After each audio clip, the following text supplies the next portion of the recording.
All right, let's get this going. So we are going to be doing a Shockwave Cyclone Slayer run to A10 points plus lab, and then we might continue that on and do either Exarch, but that will be as a segment rather than one straight playthrough because I only have time to do an Act 10 at the moment. So let's start.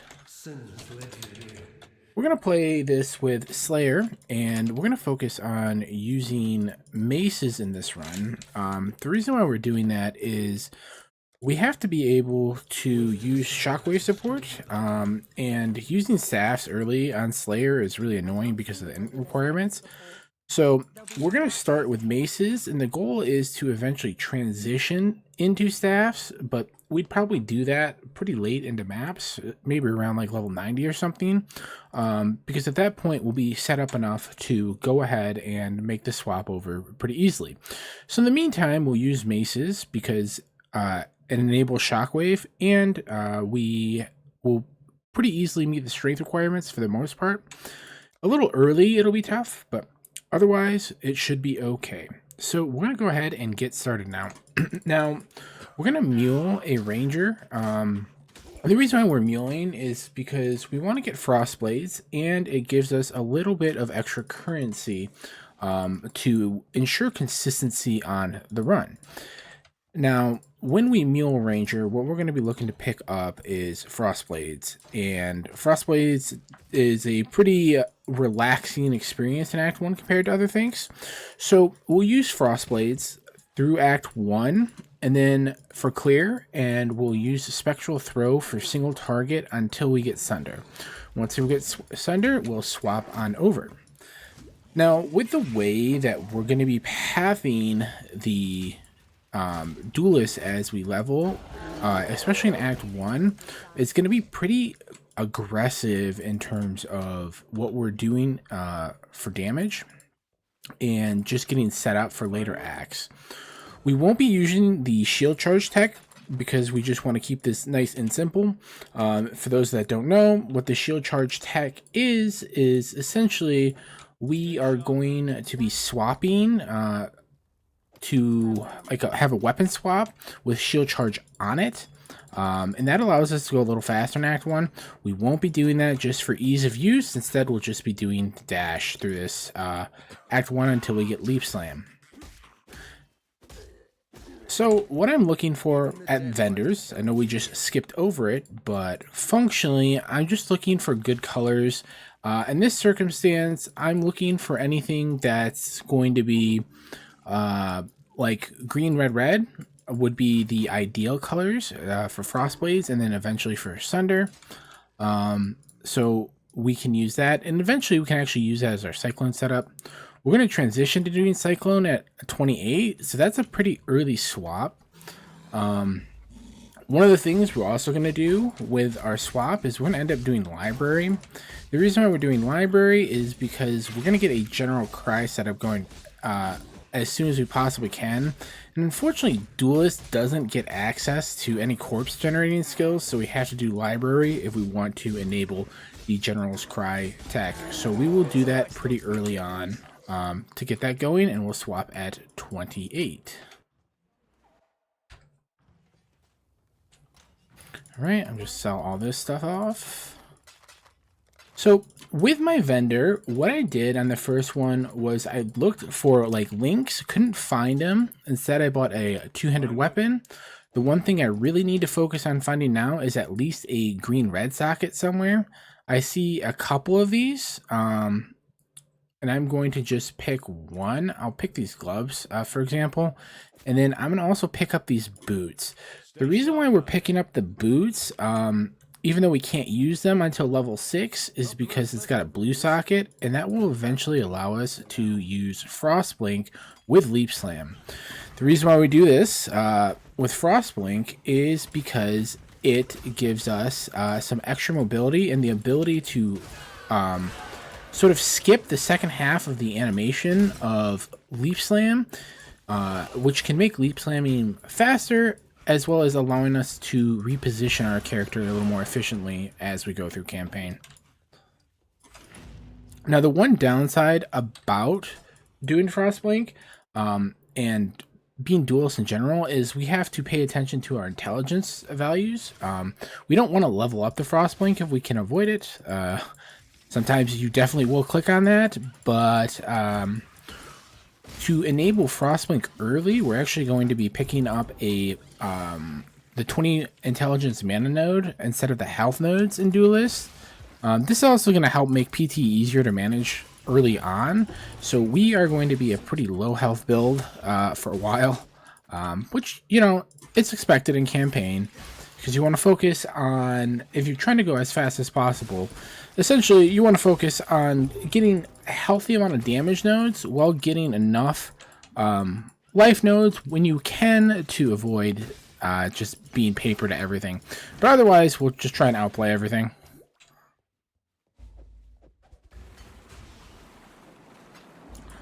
So my goal with mudflats, typically this first sort of segment is to be 4 by the time that I'm done with Hellrake. That doesn't always happen. In terms of making that goal happen, what I want to do usually is hit about 3 3/4 in mudflats. I'm a little bit under that, about 3.5. That's okay. 3 3/4 usually allows you to hit 4 pretty comfortably in Tidal Island. If Tidal Island doesn't have any mobs, like this is a pretty empty Tidal Island, for example, so far at least. And then maybe we'll have a bunch of people around Hellrake, so we'll fingers crossed for that. Now, I'm going to start thinking about what I want to do with my wisdoms when I get back to town. So I know for a fact that I want to pick up Spectral Throw for a single target. With that, I'm also going to take Ancestral Call to help our Frostblade clear. So we'll do that. We'll sell stuff that we don't need. And then we'll also pick up Decoy Totem from the quest reward here. And then we'll pick up Dash. Well, I accidentally sold one of my mana flasks in accident. That's a bit annoying, but that's okay. We'll just go ahead and pick up this. We don't see any 3 links yet. Not a huge deal. Then we'll get going.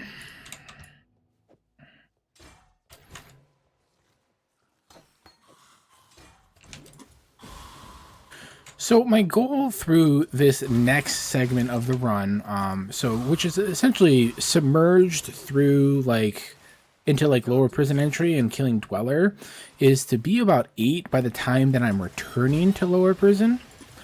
What I like to do is typically be around 5-ish by the time I'm leaving here.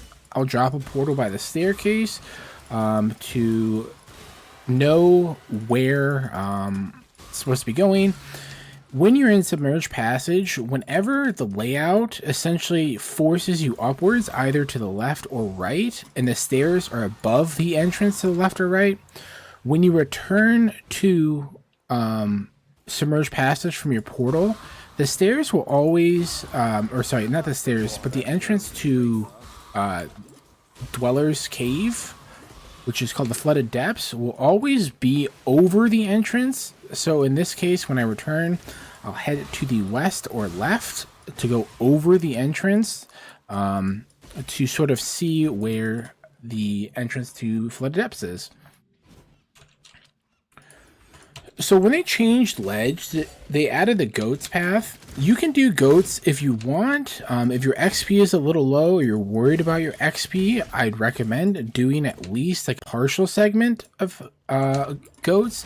What a partial segment is, essentially, as soon as I get the entrance, I'll just go through Goats until I get to the waypoint. And typically you'll see the waypoint exit area through the Goats area. This gives us just enough XP to make things a little easier without fully committing to go through the Goats area. So we should be seeing an exit pretty soon that takes us by the waypoint. If not, we missed it already, which is not a big deal. We don't technically need the waypoint here. So typically I find a good point to be leaving Ledge is around 7, like 7.25 if you can manage it. And then we'll pick up maybe like another half of level XP and climb, and then we'll finish off the remaining quarter of the level in the flooded depths.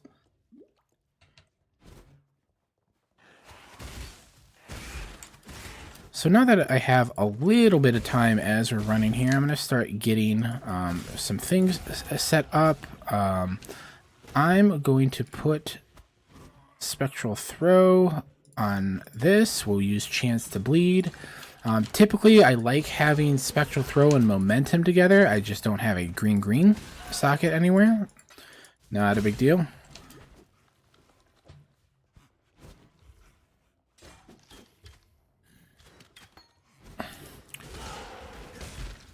That pair of boots that we have set up right now, we are going to be using as sort of our movement skill setup for a long time until we can start gambling for 4 links. And with that being said, what we'll have in there is we'll have Leap Slam and our like faster attacks, and then we'll have our Frost Blink in there.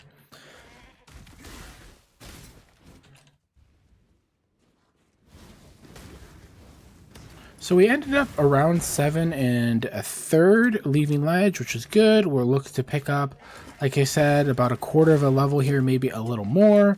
When I'm looking at packs here, generally I'm going to be trying to avoid swinging on like, you know, just 1 or 2 mobs. Occasionally I do. If it's like, you know, goats are right there and I just finished the dash, I might swing, and if I don't kill them, I'll just move on. Okay, we picked up pretty much all the XP we really wanted to pick up in this level.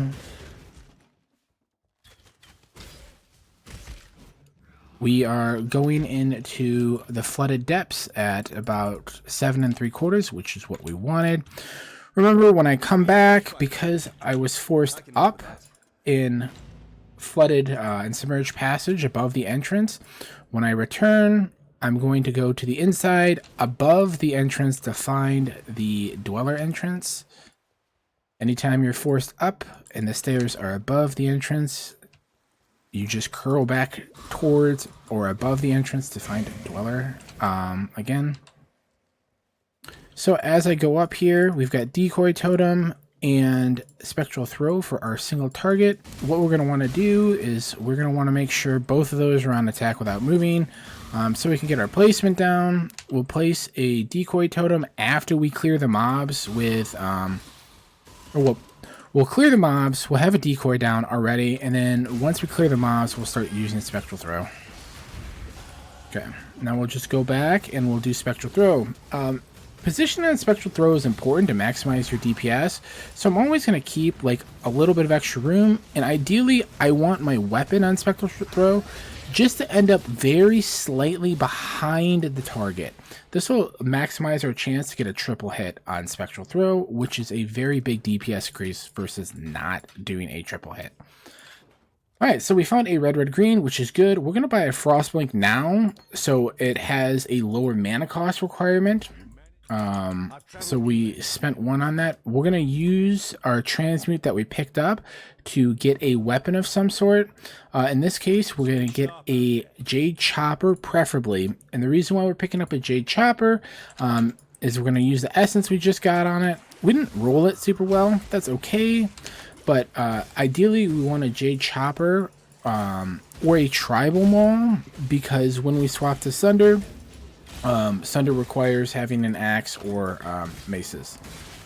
So even though we're going to be using maces in this run, the thing that we want to pay attention to is we don't really have to start using maces until we switch to Cyclone. So until then, axes are probably the best bet for leveling, like the best balance of things. So that's what we'll use.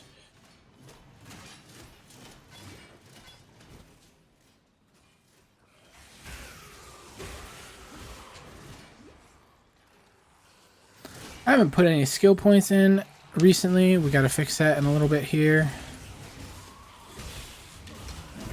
So my goal for this segment of Prison and the Brutus kill is just basically to get well positioned to kill Brutus fast. And to do that, we want to be level 9 because we'll be able to equip our chopper that we just bought. It also levels up, being about 9.25 also levels up skill gems again for some of your skills. I can't remember what level of skills it is. I think it's level 1 skills off the top of my head. It might be level 4 though. But I'm pretty sure it's the level 1 skills that level up at 9 again, typically.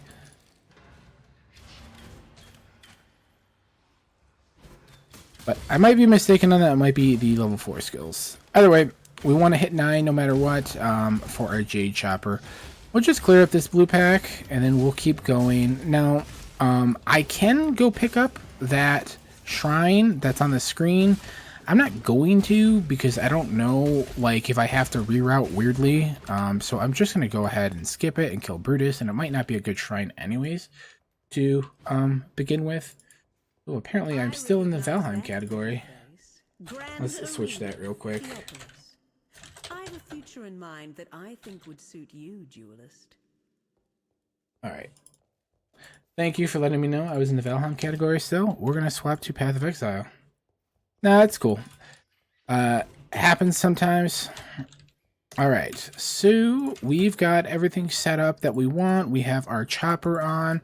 We're going to keep that 3 red link in the in our inventory, and then we're going to kill Brutus.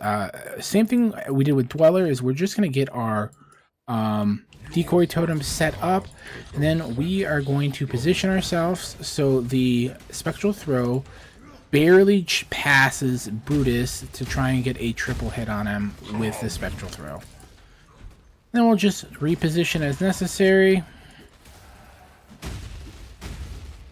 for a very easy and relaxed Brutus kill. We're just going to go ahead and sell all of these rares that we just got, and the reason why we're doing that is that we need the transmutes because we have to buy Sunder. Sunder, unfortunately, is not given to duelists for free. So we ideally want at least 2 transmutes because we're going to buy Sunder and Intimidating Cry. We'll also buy Blood and Sand if we remember it.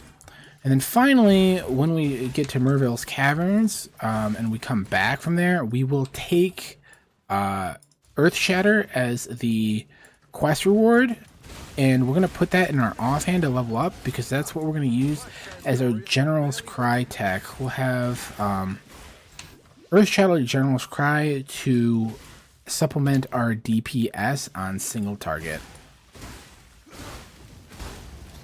And it works out nicely because essentially the General's Cry will always pop the Earthshatters in time.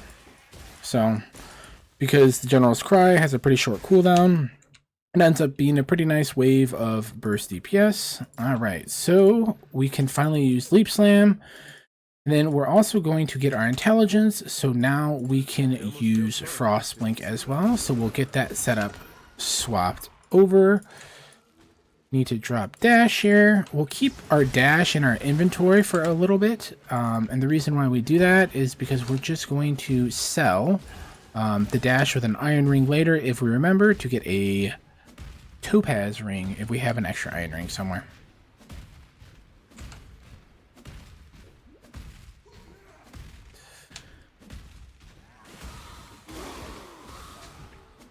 We'll drop a portal here. I should have checked beforehand to see if I had a portal, but luckily I did have one. Now, in terms of gambling, like using our golds to gamble, if you don't have a Jade Chopper, what I'd recommend you do is to get a gamble on like a mallet, for example, which is right here. You'll notice that it has a strength requirement issue still for duelists. So what you can do to help circumvent that is to pick up a heavy belt, or you can just click this strength node here. Not a big deal if you have like a floating strength node for a little bit.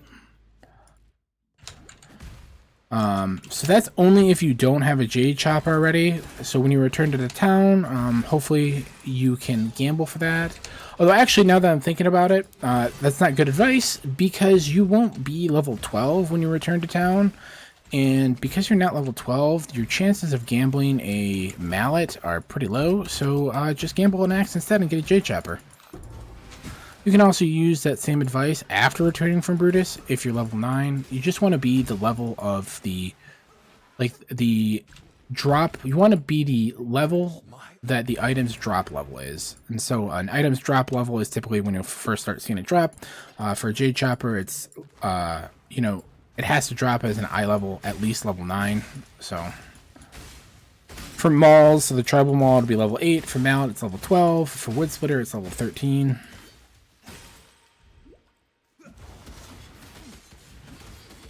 Alright, so when we return here, we've got a Jade Chopper already. We're kind of cool with that. We just dropped a Wood Splitter. We're going to see what that Wood Splitter is. It's got decent looking stats for us, which is nice. Alright, as I mentioned before, we take Earthshatter.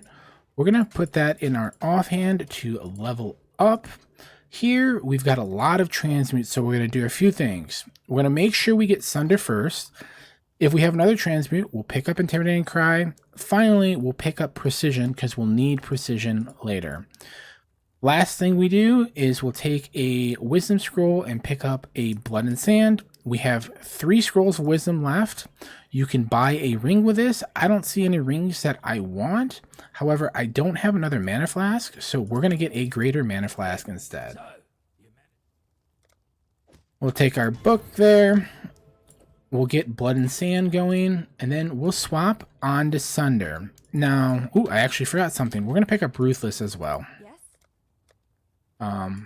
So when we swap over to Sunder, you can use Chance to Bleed. We have a red, green. We can use Chance to Bleed, Momentum Sunder, or we can use Ruthless, Momentum Sunder. Either of those are okay. It just sort of depends on preference. I usually go with Ruthless a lot. That's just kind of what I'm used to, but if you don't have an extra scroll, using Chance to Bleed is fine since it comes with the class, and, you know, Bleed on Mervel is pretty nice. Now, I will say, a couple things that are happening on this run right now is we don't have any resistance, which makes this whole segment a little scarier. If we can, what we'd like to do is to have at least a Sapphire ring. Don't have one. We don't have access to Topaz ring or Ruby rings because both of those require a greater level than we had. I think Topaz ring is actually level 12, so we might have been able to equip that. But so one thing you'll notice is that we went over that in pathing there for mana, so we could have enough mana for both Heralds, because Duelist by default doesn't get enough mana for Heralds, and then also enough for Frostblank. One of the things I mentioned earlier, which I sort of skipped already doing, is not leveling up Frostblank. So next time we see Frostblank come up, we want to make sure we do not click on it. I guarantee you I'm going to click on it again now. Got the monkey brain going on.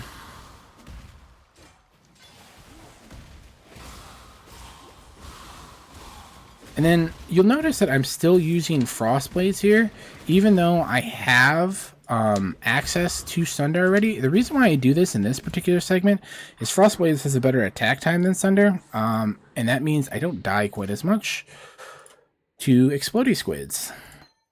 Alright, we've got our setup going for Sunder now. We have Ruthless Momentum in, and then we've got Intimidating Cry. So we'll just weave in Intimidating Cries when we can to get the double damage, and then we'll put down Decoy Totems to help, you know, Mervel chill other things than us. Because it's pretty nice when you don't have to worry about her attacking you, and then she'll attack the decoy instead. Gives you a little better uptime on killing Merv. Right. We're going to start heading towards PT now. One thing to mention is because we're going towards PT, we might have some issues with our strength requirement. So I'm probably going to be looking to pick up a heavy belt pretty soon. The heavy belt does a couple nice things. One, it gives us our strength requirement because we won't have it since we're passing over to the left rather than the right side of the tree. It gives us a little bit of extra damage, and then also on top of that, it gives us a little bit of life from the flat strength being converted to life. So it does nice three things: meets attributes, gives us a little bit of flat damage or percent increased damage from the strength conversion, and a little bit of life as well. So it's a nice all-rounder belt. Let's get our Earthshatter leveling up in our offhand. Let's swap to our wood splitter.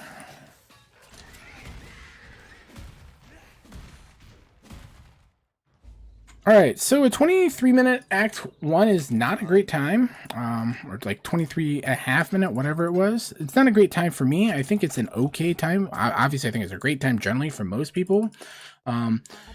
Ideally, where you kind of want to like get your Act 1 to, and I think it's pretty reasonable for the most part, with some effort, is somewhere in the 25-minute to 30-minute range. And typically it's not too hard to do that as long as you're focused on making pretty relentless forward progress in the act. Let's get rid of Spectral Throw. Okay, cool. Now, when we're talking about Act 2, I'm where I want to be level-wise already. I'm at level 12 at least. I'm actually already level 13. Typically, what I want to do when I enter Sins 1 here is be around level 14 or so going into the Sins level 2, and then hopefully by the time I'm leaving Sins 2 I'll be just right around 15 or so. Okay, we're gonna start pathing towards PT. Another thing that you can do as we path towards PT or get over there, when I mentioned that you might have strength issues, is there's that 30 strength node that we can click on the way, which also helps if you can't get a heavy belt. So there's options for you to use on the tree to help you shore up some stat issues. We have 3 alterations, which is good. I just checked that.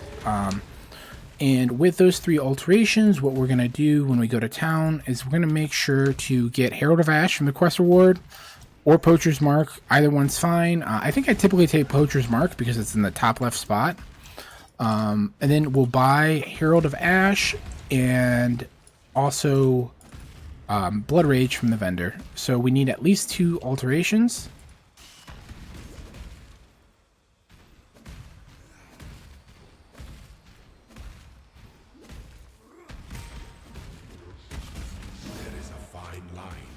Consideration and hesitation.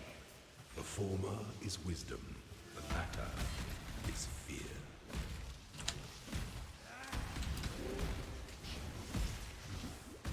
Oh, we had to go a little further down. That's okay. So currently, I haven't really ran across a lot of XP in this zone. Sins 2 can be very sporadic like that. Sometimes you run into a lot of blue packs and other things like that. This time, I just didn't whatsoever. Appreciate the follow. We'll pick this up. We're pretty much going to convert that ring right away to either a sapphire ring or a topaz ring. We don't have any blue gems to use to convert it to a sapphire ring, so we will instead convert it to a topaz ring since we kept our dash for that explicit purpose. So we'll pick up Poacher's Mark. We will sell those together. We'll get that. I don't really care what, like trying to optimize it to get a better sort of roll. Like I maybe could have tried selling the other green gem I had instead, but it doesn't really matter.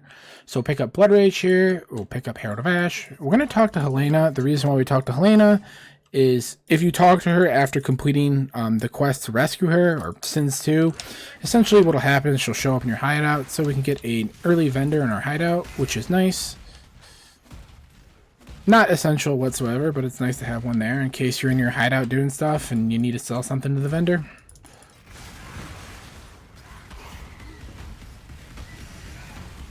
Okay, we have an essence here. We're going to kill this so we can hopefully use it on a poleaxe to get a better weapon than we have right now.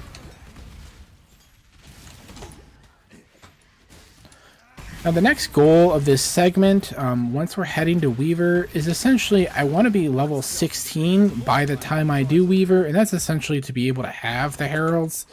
I just checked like my gem sockets. I have open sockets for everything that I just acquired, which is good.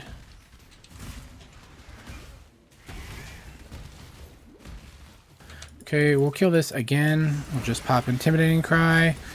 We might not actually kill this thing because this thing looks like it's very dangerous, and we were getting murdered there, so we're just going to call that one a loss. Now, one thing I'm not happy about is I don't have a good enough health pot already. So with a medium life flask only, Weaver can be a bit spooky because your recovery is not all that great. This is another reason why we take Poacher's Mark. Helps us with our on-hit sustain on bosses. And on top of that, it's only Chris that we really have access to. You could get Warlord's Mark, but Warlord's Mark unfortunately isn't all that great in its current iteration, at least for leveling.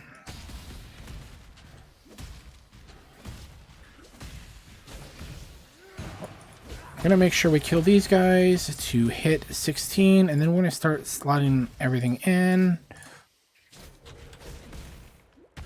If you don't have slots, I would probably prioritize, like if you don't have enough green slots, I'd probably prioritize getting in Blood Rage over Poacher's Mark, and then you know, you can swap stuff out as needed to get in Herald of Ash. Like for example, you know, you can swap out the Blood and Sand we have rolling, or you could swap out the Intimidating Cry, or even the Decoy. I'm probably going to keep the Decoy in, to be honest, at least early, because we're still pretty squishy.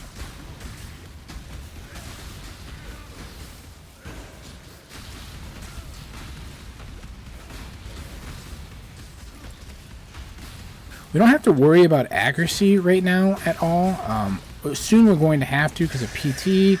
When we do have to worry about it, you know, we have that precision in there and we'll put it in as necessary. Okay, we just got a rare wood splitter, so we'll make sure to identify that.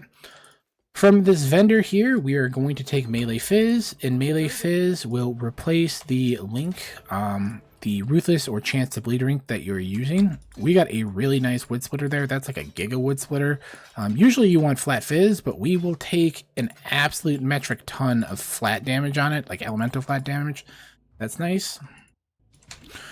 All right, so now we are going to head off to start doing the bandits.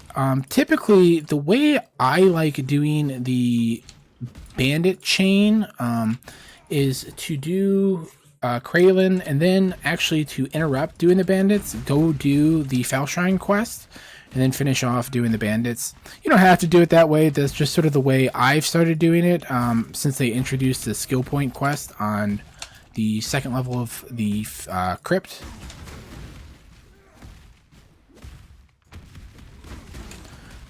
All right, we're pretty close to PT, so we'll get PT at 17.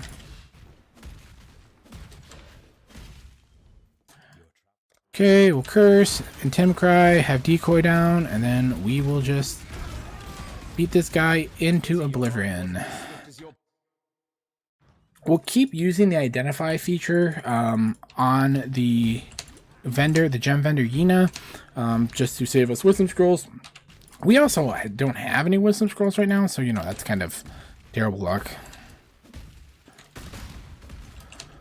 So one thing I'm paying attention to right now is how I'm going to get another green socket for precision. I have one chrome, and then I have some open sockets on my gear. Obviously, getting PT is going to be very important. So if you don't have like any ability to get a green socket anyways, like you don't have a chrome or all your slots are taken, what you want to do is you probably want to put precision over Poacher's Mark again, and then eventually when you get a green slot you can just put Poacher's Mark back in. The reason why we keep Blood Rage so much is because Blood Rage gives us frenzies and gives us attack speed. It makes us go quicker. Going quicker is good and it's more impactful than having a Poacher's Mark for a single target setup will be.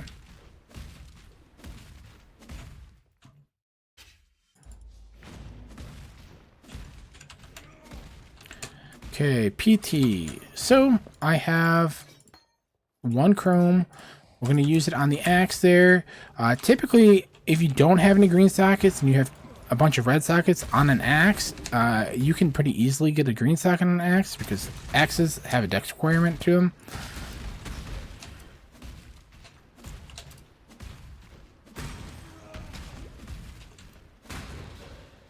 All right, here we go. So we're going to do the trial here. Pretty much the next breakpoint that I'm looking to hit with all this stuff is after I'm done with the bandits. I want to be maybe around like 18 and a half. And then as we go through and we do Val Ruins, you know, I want to be probably about 19 leaving. And then we'll get to about 20 and a half in Northern Forest. And then we'll get to about 21 and a half, 22, going through caverns and all the like the Val Temple area before we go to Val Oversoul. So ideally being about 22 by the time we get done with this act is where I personally like to end up. Okay, we finally clicked off Frostblink, by the way, which was like 10 levels after we were supposed to. That's okay. We did remember it eventually.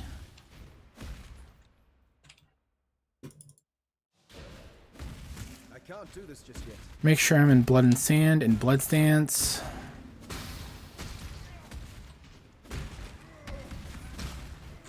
Okay, we'll get Precision on.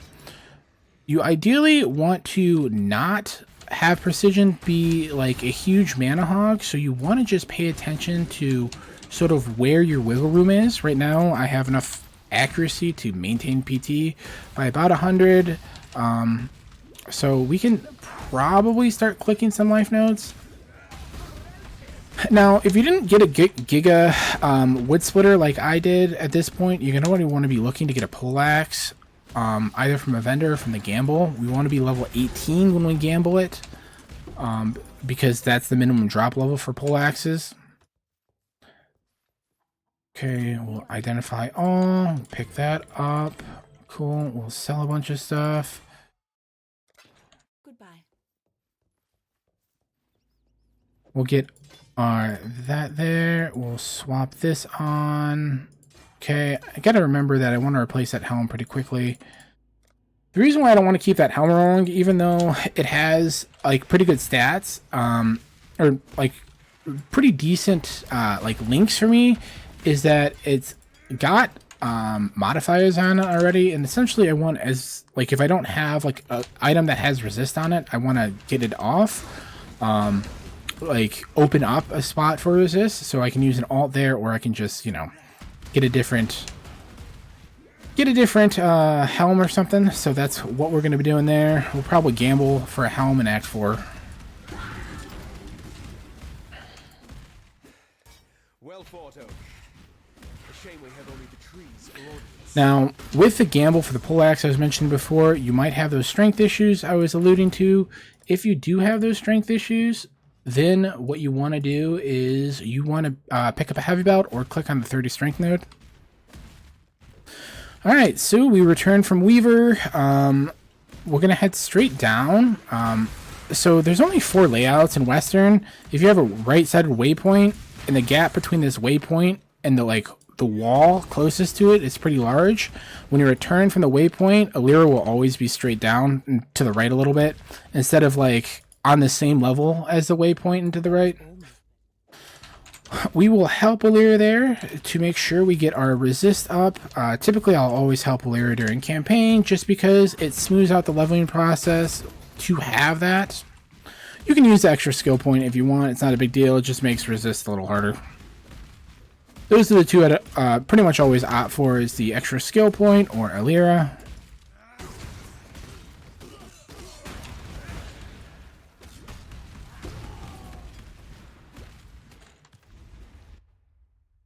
Alright, you notice that I sort of did a waypoint trick here to make it so I returned back into town, which is nice. I don't really have to buy anything here, so we're just going to leave. I'm going to actually see if they have a sapphire ring. They do. Cool. So with that, I'm going to start putting fire res on some stuff. Typically, my ring setup, I like having a topaz ring and a sapphire ring, and I'll just craft fire on both of them.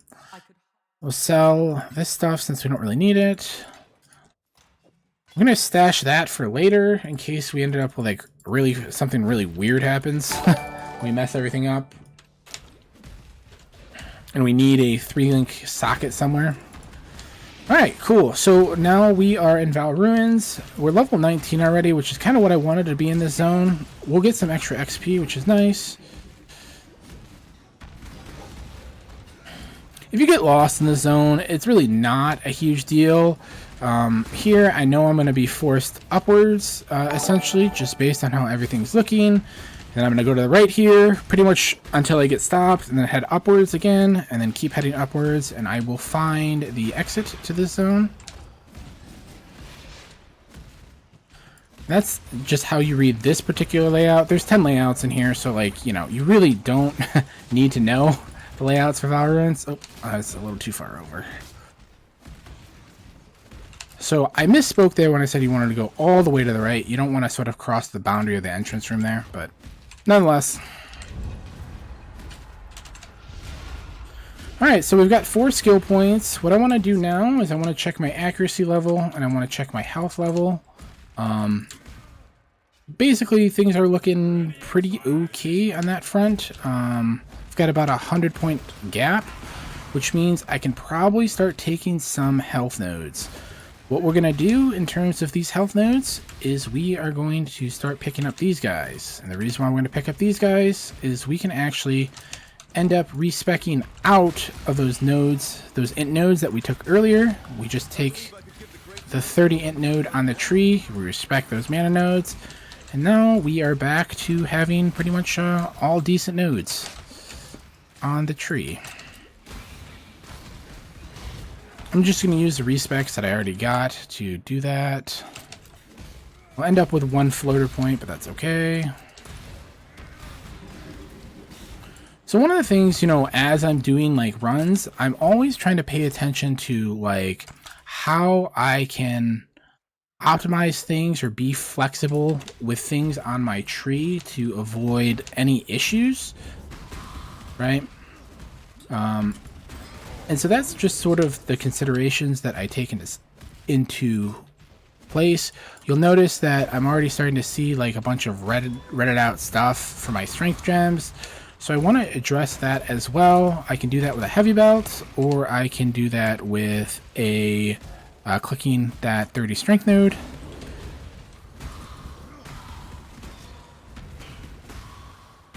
We're probably going to click the 30 strength node, just because we're right there. And it allows us to address this immediately. We're going to keep in mind that that 30 strength node is allocated,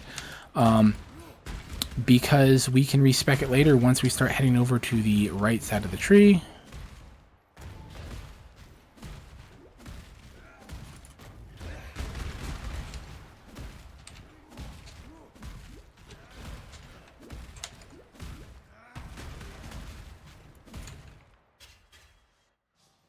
And then what we're going to start investing points in now is we're going to start picking up the Fire Mastery wheel there because it's got attack speed, and we're going to use Herald of Ash through the entire run, which will mean that we can use the Fire Mastery for like 100%, you know, increased damage with hits against an enemy that's ignited.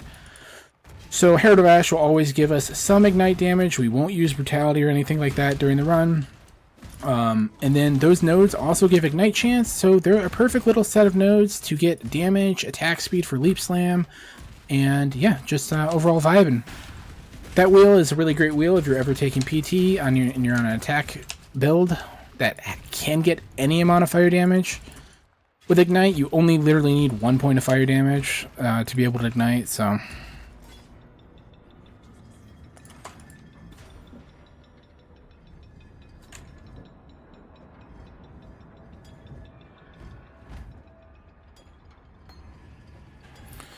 spent some time organizing our inventory. We haven't been doing a great job of that, keeping up with it since I've been yapping.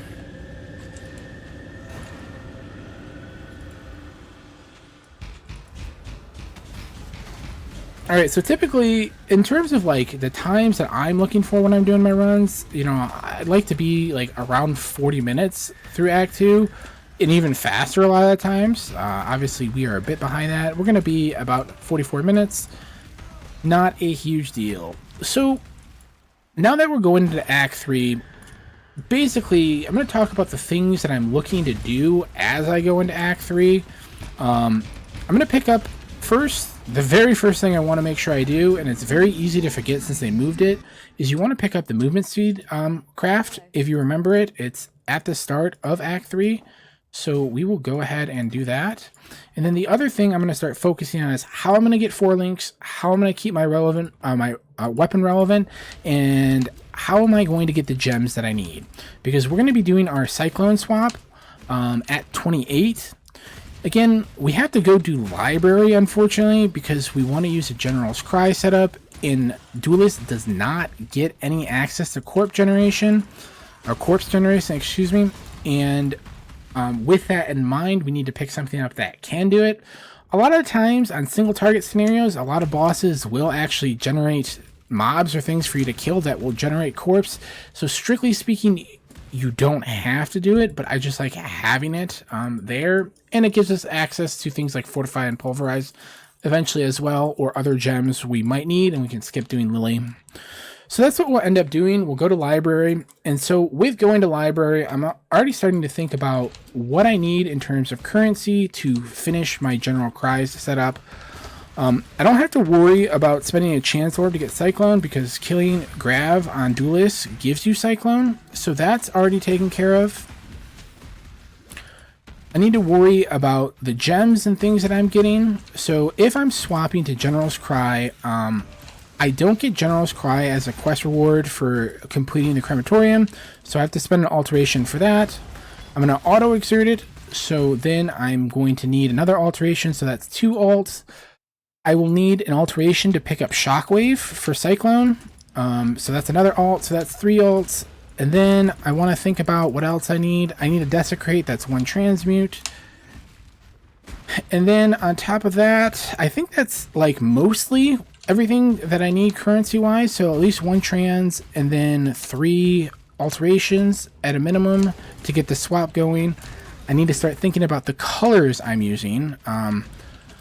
So with that, basically, I'm okay with using 3 links if I can't get 4 links. The way I'm going to try to get 4 links is by gambling. I'm going to gamble at level 24 because that's when links can start appearing from the vendor. Actually, it might be 25. Don't quote me on that. So we'll gamble at 25 just to be safe. It's either 24 or 25 where the item level the minimum item level needed for 4 links to show up. So that's what we'll do.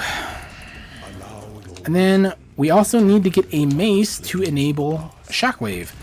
So we will start looking to also get a mace.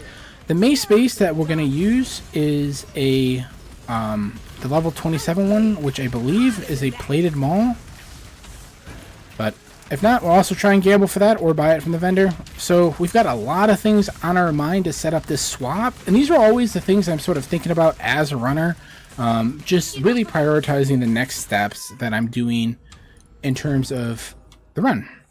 One thing I want to mention that just happened there is before I started doing Piety, I did an Intimidating Cry, and then I just wasted it by randomly spamming Sunders. Would not do that, so would not recommend.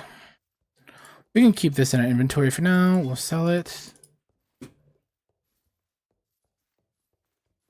Let's get a different song going too.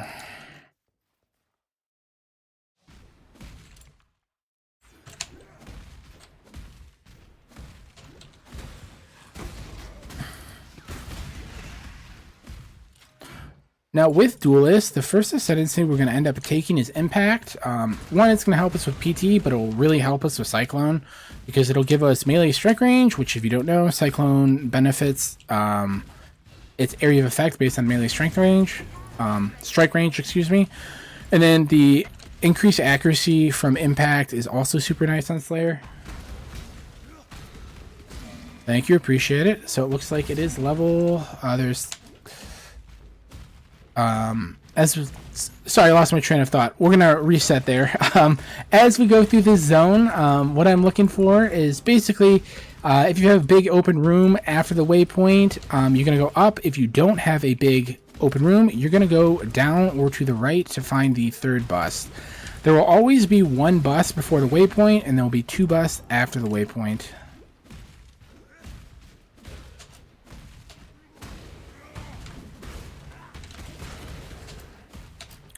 Now, in terms of timing of when we go to library, there's basically, I have two trains of thoughts on it.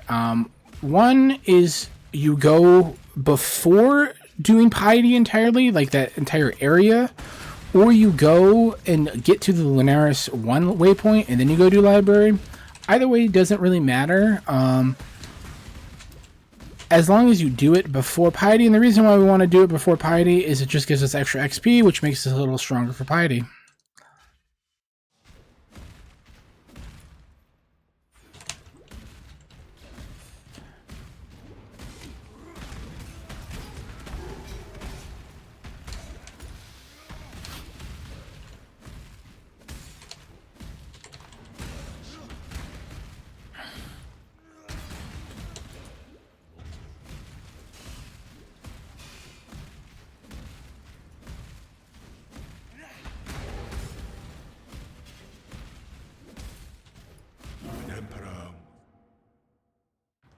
All right, we'll go pick up here. We're going to check the vendor because you can check the vendor starting pretty early in Act 3 to see a 4-link.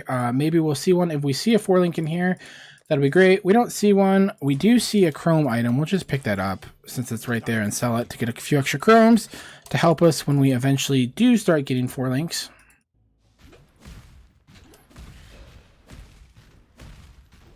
Ideally, you want to be about 24 when you enter docks, or very close to it.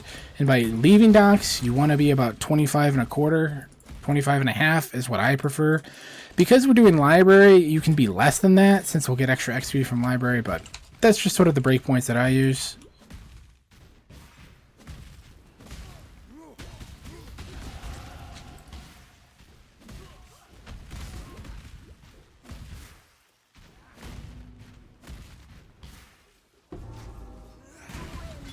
Okay, we got a 4-link, which is very good.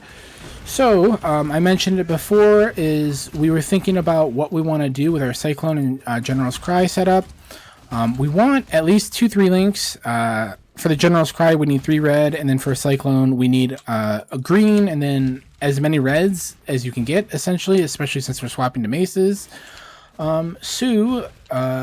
We have that 4-link that is a green red. We'll use that for our Cyclone. And our Cyclone links are essentially going to be dictated by what we have available right now. We have the Melee Fizz, and then we also have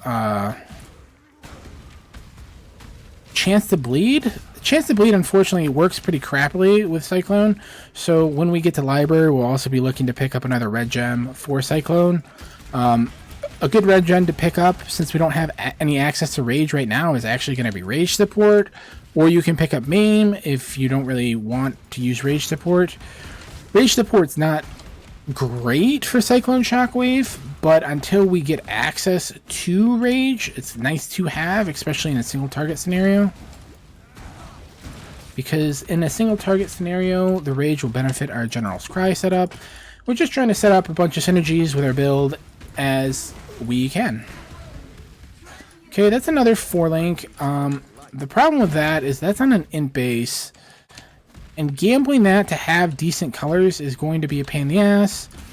So I'm at my XP threshold that I wanted. I'm still not leaving docks because I'm looking for the essence mob here, so I can potentially have an essence if I need it for a weapon. Unfortunately, it looks like he's hiding somewhere over this way. Or I might have missed him elsewhere. If he's not here, it's not a big deal. There he is. It's a Sorrow, which isn't great, but it's still nice to have something to make an item rare if we need it. Alright, So we have one item. We're going to gamble for a second 4-link, and what we're going to gamble is we're going to try getting a chest piece. We want 4 red ideally for General Scry, so we're going to gamble a armor base. We get it off the rip, which is nice. One thing that I'm not loving about that is it has life on it, which is going to make maintaining our PT that much harder.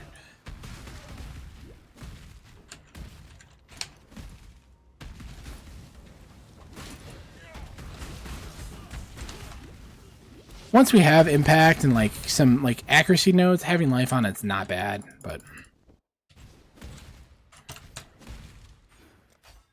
we'll get our fire mastery, we'll respec this floating point, and then actually, you know, just to help things out for a while and to not have to worry about accuracy, we can start clicking on these nodes right here.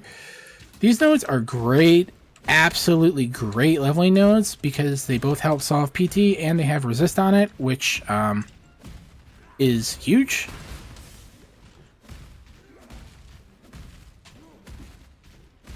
And then once we click on this too, we don't really have to worry about strength anymore, or not strength. We don't have to worry about like looking at our life values for a long time. So once we get to 27, we'll start swapping stuff on. Remember, we need to pick up a mace for Shockwave. So that's the next thing we're looking for. At 27, we'll gamble for a mace or buy it from the vendor. We're looking for a plated maul. And then from here on out, we're going to be using maces. We're not using staffs because staffs have too much of an int requirement for like duelists, like especially a PT duelist to maintain. The goal is to eventually transition to using staff and crit off of PT, but that doesn't come until a lot later, like well into maps. So that's how we got everything set up. To help with some int requirements that we were just talking about, we can take this lapis amulet. You can also take a jade amulet. On reflection, I probably should have taken a jade amulet because I don't need that much int, so that was a mistake on my part.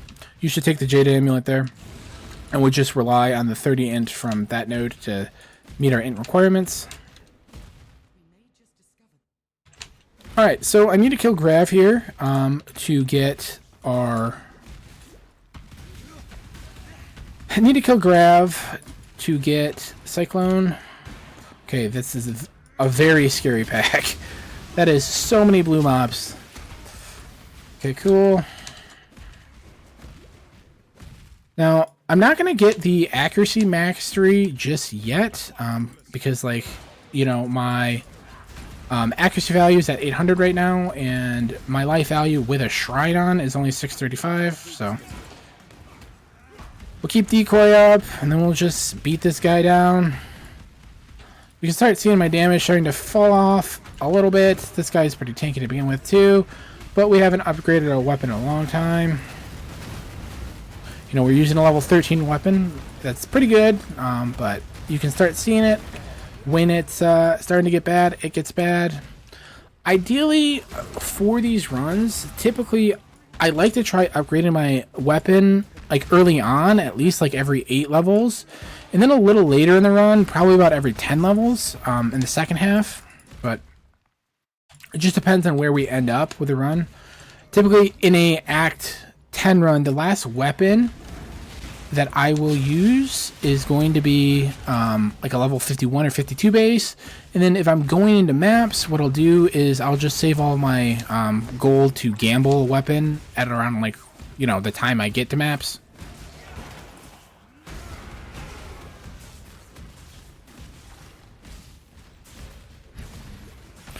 So as I mentioned, we're going to do library before doing piety. We're just going to do that to get some extra levels. Maybe we can get to 28 for doing piety and have our setup fully going.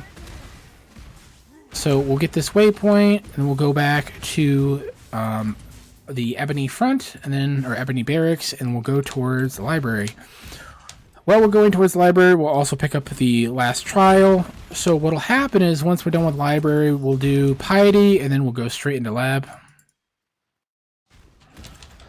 Ideally, I like doing lab early, and I like doing it around after I kill piety. So typically, at that point, I'll be level 29-ish, 28, 29. If your build is on the weaker side, you can delay it until Act 4. Typically, if you're doing an Act 4, I would do it by the time you get to the Crystal Veins waypoint, which at that point you should be about level 32 or so.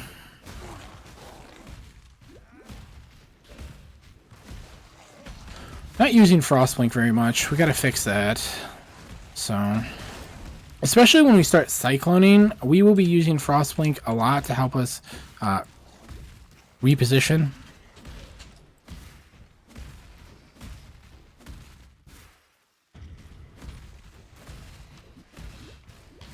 An emperor must know precisely. Oh, you can totally pick up that craft, by the way, that I missed. It's just all attributes. I usually pick it up just as like a force of habit on League Start. I don't know if I rarely craft it. Occasionally I do, but yeah, you don't have to skip that if you don't want. Just kind of did. A lot of runners will. Most of the times I'll pick it up, but didn't there. Alright, so as I go in here, I want to check my frost resistance. I have 63 frost res, which is good. The downside is I have almost no no health, so it's going to be easy for me to get frozen. So we're just going to pick up some life nodes there. Excuse me, cold res, not frost res, but yeah. Either way, we can also pick up this leather belt now. So earlier we got that Sorrow. Sorrows are always great on a melee class to put on a belt because it gives you dex. And dex is typically one of the limiting factors for melee. For like duelist, marauder, melee. If you're not going to the right side of the tree. So that's how we'll sort of orient that one. Okay, should have been up.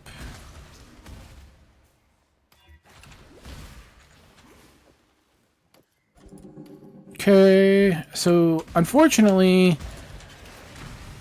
that leather belt is kind of poop because it doesn't have any open suffixes.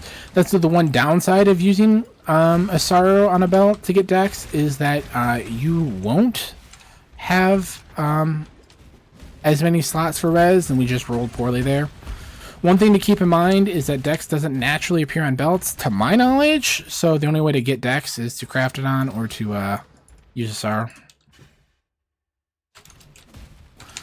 Alright, we're going to click this node to have some mana sustain independent of Poacher's Mark. We're level 28, which means we can start getting ready to do our swap. We have our gear here. We have a few essences left over still. So we have an option here. We have a shitty greed essence. We have a shitty cold essence that'll give us cold res on our gloves. Whichever one we want to use rare is fine. I don't remember with the change to the greed essences if leech is now a suffix or a prefix for weapons. So because I don't remember that, if it's a suffix, what I'm going to do is I'm going to save this greed essence for potentially upgrading a weapon to rare. In case it is a suffix. It used to be a prefix. They changed it a little while ago. I don't remember if it is a suffix now. Leech, that is. So we will use our hatred essence on the gloves to get some res on there and hopefully get some other stuff.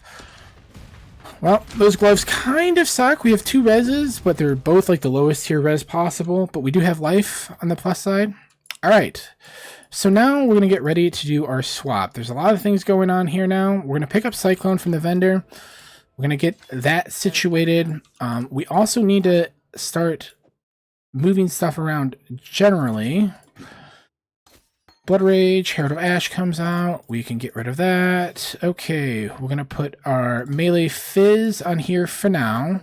We want to start picking up our General's Cry setup. So we're going to go to the vendor over here. We'll pick up Gen Cry and Autoexert. We'll put that in here. We'll put our Earthshatter that we're leveling on our weapon swap in there. And then we're going to go pick up a bunch of gems from library here. Alright, so from library, again, we want to get Desecrate. I will typically take Fortify from here. And then the other gem that you can pick up if you have a Chance Orb already, which I do, is Pulverize. We want to pick up Shockwave for our maces, so we're going to get Shockwave. We have a bunch of extra transmutes. Having picking up a meme is nice. You don't have to pick up this. This is totally optional. We can also do that with a life tap.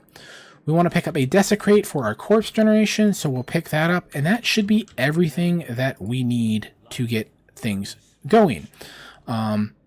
So on our Cyclone, we're going to have Melee Fizz, Maim, and Shockwave once... Or shit, actually I wanted Rage. Sorry, scratch that. We wanted to pick up Rage. If you don't want to get Rage, I'd recommend... or you don't have an alteration for Rage, you can get the Maim or Life Tap, depending on your situation. So the reason why we pick up Rage there is because we don't get it otherwise for a while. What we can do with that Maim instead is we can use that as our General's Cry ability.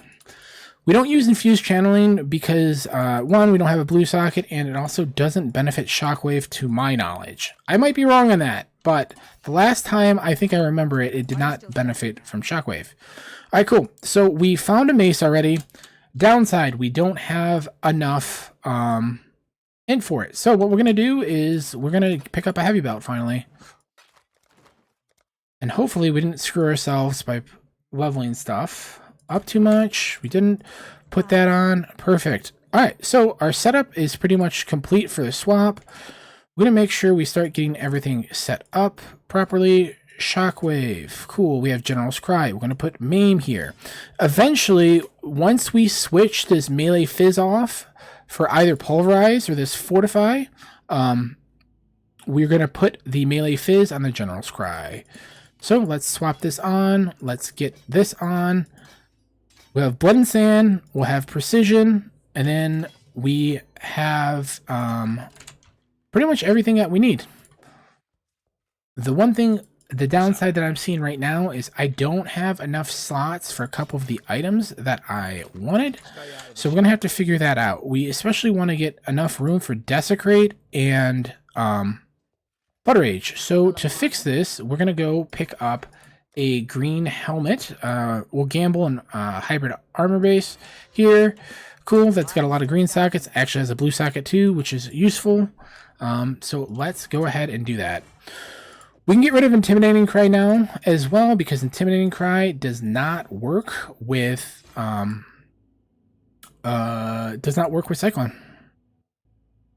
Alright, so that was a lot of swapping, a lot of things going on there. Now let's start getting things enabled. Where's Herald of Ash? Herald of Ash is still out. We'll put that on. Okay, Herald of Ash. Wait, where's Herald of Ash? What did I put on? Sunder. Okay. Alright, cool. Our swap is essentially done at this point. We'll want to make sure that we have Desecrate somewhere. We do not at the moment. So I need to find a spot for Desecrate. I mentioned earlier that we had decent... we actually don't have enough there. Alright, so the next skill point I'm going to use, I'm going to get the Accuracy Mastery since we don't have enough accuracy for PT. We're going to take off Poacher's Mark for now. And instead, we will put on Precision again. Alright. Enough yapping. We need a little more gameplay. You want to avoid leveling up Desecrate because of the mana cost. Like, it doesn't really benefit you to level it up. So try and make sure you click that off if you can.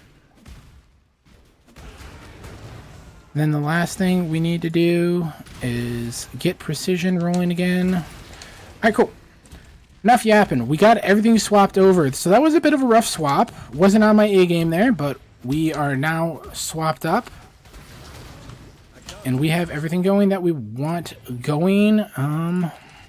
Get Blood Rage. Alright. Cool.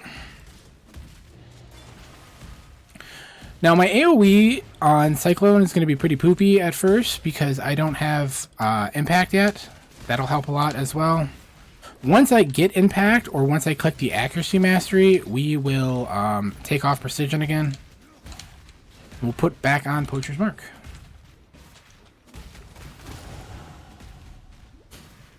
So you've chosen to end our affair, duelist. I shall cherish your memory. With General's Cry, we always want to make sure that we're desecrating at least once on the boss so we can generate corpses. A lot of bosses will generate corpses for us because of summon ads, but until then, you know, good to have. All right, pick up the accuracy mastery. Cool. Accuracy should actually be solved now for a while. We're still going to keep precision around, and we'll go do lab.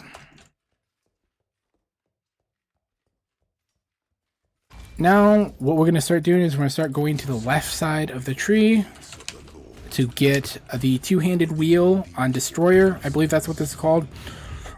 Excuse me, Wrecking Ball, not Destroyer.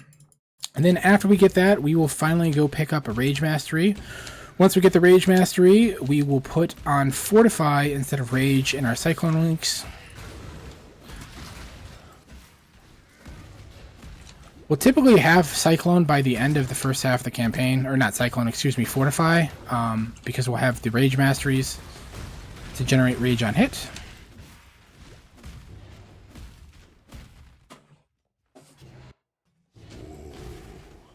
The weary traveler draws over to the end of strength to one's enemies.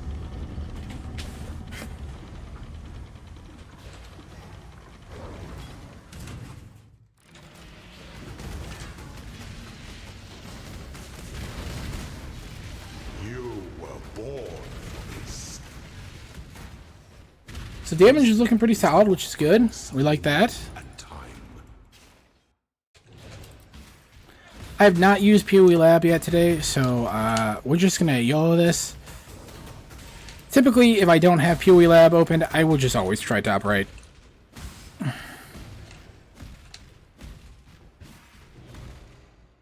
Alright, so we missed it. That's okay.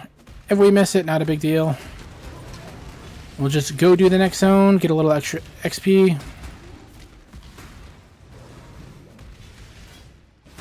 Alright, so I just clicked level up all there instead of right-clicking my Desecrate.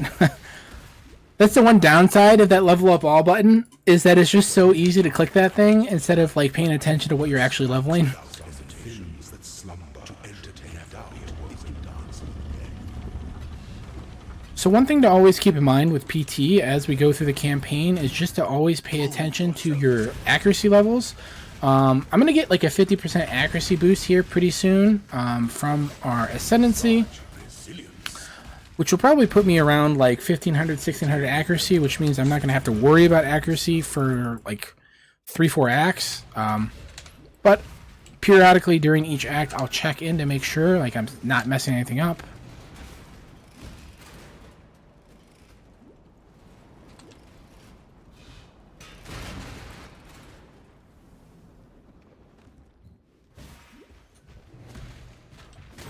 I did neglect to mention that one of the things we want to pick up, especially on Cyclone, is the Onslaught Mastery. So we will do that pretty soon. When you do that, kind of just depends on your comfort level. Because I picked up the Accuracy Mastery so early, I'll probably delay it for a little while. But we will eventually get that Onslaught Mastery.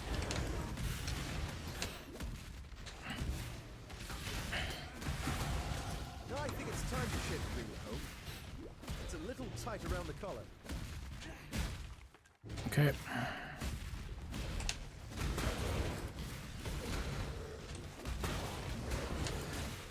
So you'll see what I'm doing pretty much with Cyclone Shockwave, and I will be doing for the rest of it. It's just kind of like pulsing from pack to pack, maybe cycloning for like half a second or so, and you know, getting Shockwave to proc.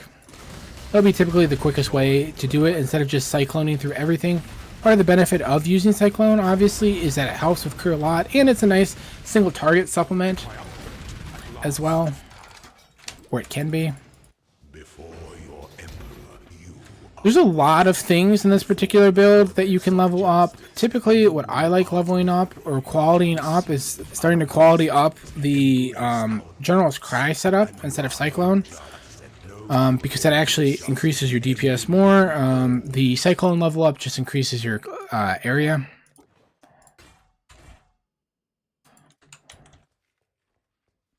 We will use this vendor to identify these to save us some scrolls again, and we'll sell everything.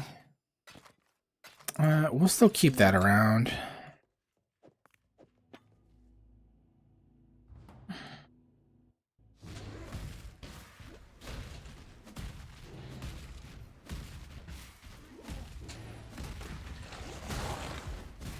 Okay, so the good news is, pretty much at this point onwards for the rest of the run, the only thing I'm really worried about is swapping auras and reservations around a little bit, making sure I have res cap, and then keeping my weapon up to date. So at this point, with the 2 4-links that I have, I'm not really going to be looking to change those out at any point. You know, once you get to maps, you can change those out for better gear, obviously, especially the chest, because chance at 5-link, but also just, you know, a lot more armor, which is beneficial on the league start scenario, where you'll have more access to, you know, better defensive stats to help with the start of mapping.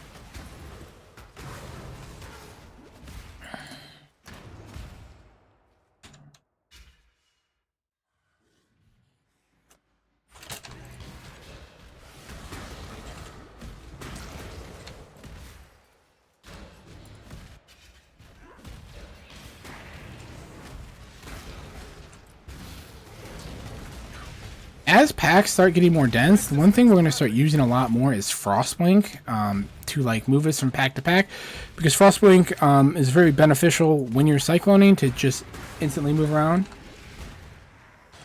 Because we're doing a Cyclone run. That's why we're using Cyclone over Sunder. You can use Sunder for a while still if you want. It's totally cool, especially if you want to swap to doing like Shockwave Cyclone later. Like after you do Lily, or even like once you get to maps, that's cool. But for the purposes of this run, we want to get our Cyclone Shockwave going as early as possible. Have you ever seen the true face of God, Exarch? Die in awe, the light of divinity!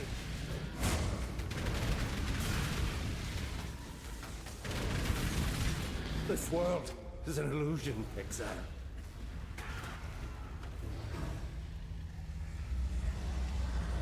So the only thing that I'm really looking for in terms of reservations, for now at least, is eventually I'd like to get a Flesh and Stone setup going.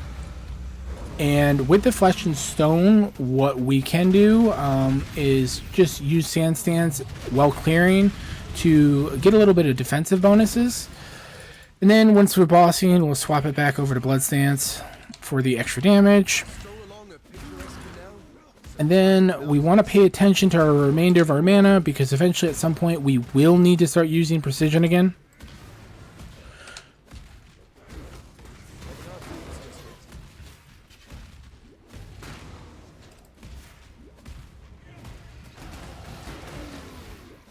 Okay, I finally am going to remember to not click Desecrate again.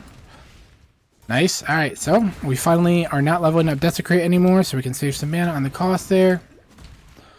One thing that is nice, if you do get a life tap and you have extra gem sockets, what I would recommend you trying to do is to get your Frostblink and your Desecrate on life tap. And then eventually we're also going to try and move Poacher's Mark to vulnerability. Just depending on sockets, it may not happen, but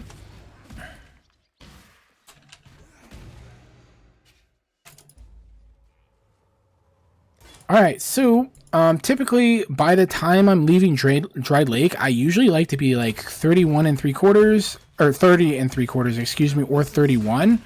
I'm already 31 because I did library, so I'm like Giga XP, so we can just kind of go through pretty quickly here.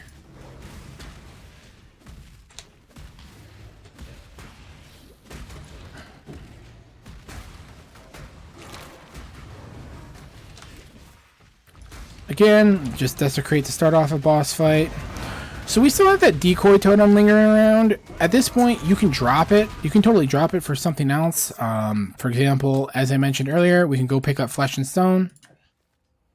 Okay, we're level 31, which means we can swap Pulverize onto our main setup. We can swap Maim off our General's Cry and put Melee Physical on instead. You can also keep Maim on your General's Cry if you want for the bonus damage for Cyclone. For single target. I don't really have a huge preference either way.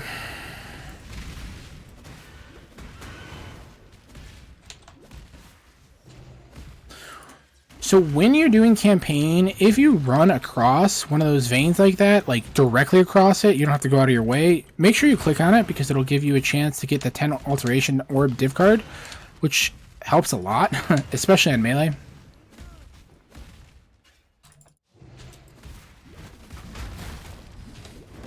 Alright, so the next XP breakpoint that I'm looking for is 32 by the time we're entering Duressor's Dream. We just hit that, which is great. We're a few zones ahead on XP right now. It's very likely that can change in a little bit. XP can be very swingy when you're trying to level fast because you can skip stuff that you're not, like, you can end up skipping too much stuff and it ends up detrimentally and affecting your XP, so you just always want to try and keep in mind your breakpoints.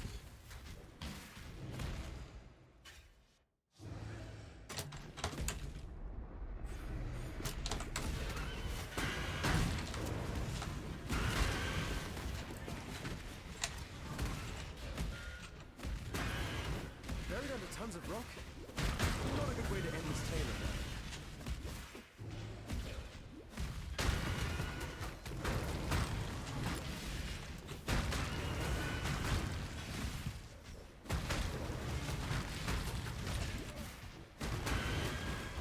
I can't do this just yet.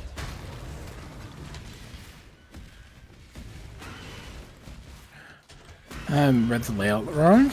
That's not great. Not a big time loss to have read it wrong, just a couple extra rooms. Yeah, Act 4 definitely does. Act 4 is when you can really start having XP issues if you're not trying to pay attention properly to it.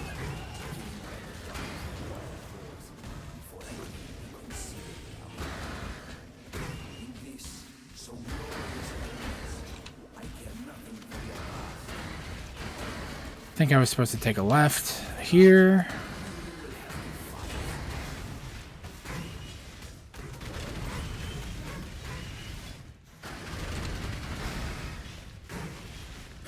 Alright, so the next time I'm going to start looking for a mace upgrade is probably around the start of Act 5. You might find one in Act 4. The issue with the Act 4 mace is it's like the slow Karui Maul base. And while that's like fine, it's actually beneficial for Shockwave. The issue is it makes your leap slam really slow. So typically I like skipping that base type if at all I can, for something that's a little faster for leap slam.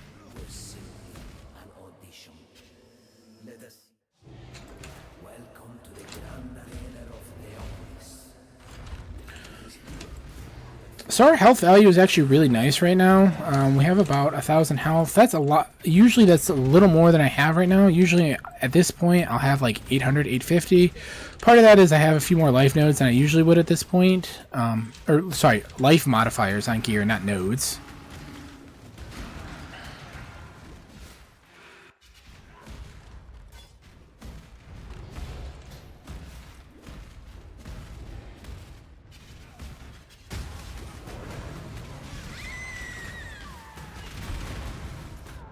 Oh, so there's that mall I was talking about. That's a pretty slow base. We're going to skip that one.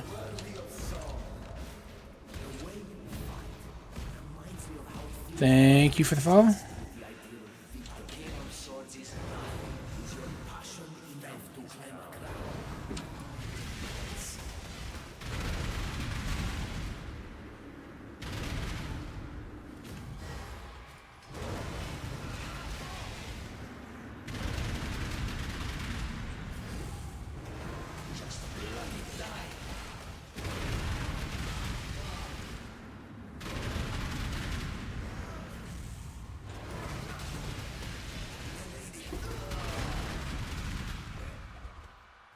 Alright, when we go back to town, we will go to Suni over here, and we'll get him to Tasuni, whatever his name is, and we will turn in the skill point. We'll also sell this crap to him, and we'll move on. Find yourself proud today, Exile.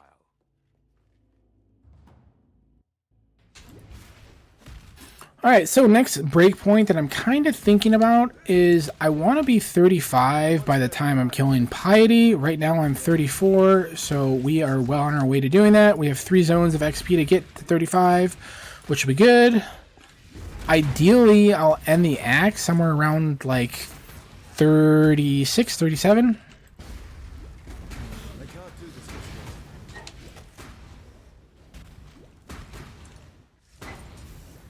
One thing I want to think about right now is I want to get movement speed on my boots. I don't have the best boots right now. I've had that 4-link that I've just been having chill there forever. It's got a hybrid armor int base, which means we'll be able to maintain our frostbling on it pretty easily.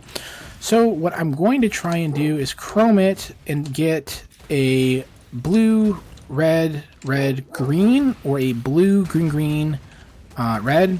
I don't think I'm going to get 2 greens on it, so we'll see. Hopefully we can get a at least what we have on our current boots, and then once we do that, we will go put movement speed on it. We can also essence it up. I will probably save that essence still and just put movement speed on the boots.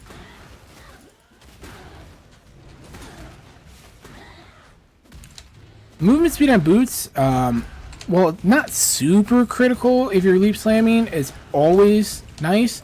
The reason why I say it's not super critical is because, you know, obviously you're leap slamming most of the time, but with Cyclone, the movement speed helps a lot, especially if, you know, you're not one-tapping packs. And then also, it's very useful for repositioning and boss fights and things like that, and just moving faster in town. So if you can afford to put it on your boots, great. If you can't, it's not the end of the world on the leap slam character. Nice to have, not a must-have.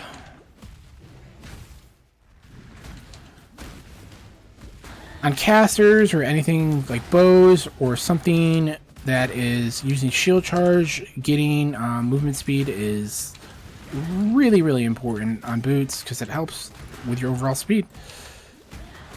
A lot more than it does on like a leap slam character, for example.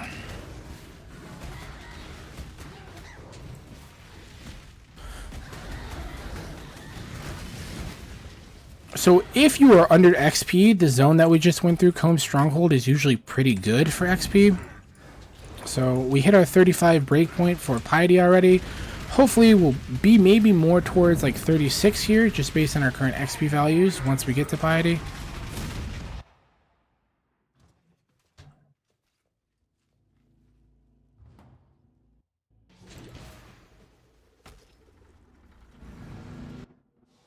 Okay, let's start moving towards our 2-hand nodes.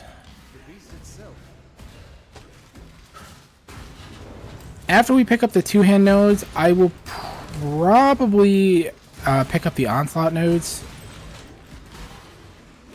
And then after the onslaught nodes, we are going to pick up... Shit, I went too early. After the onslaught nodes, we're going to start pathing over to the rage nodes. Scratch that. I misspoke. So, what we're doing, the plan is we're picking up those 2-hand nodes. Specifically, we're picking up Wrecking Ball.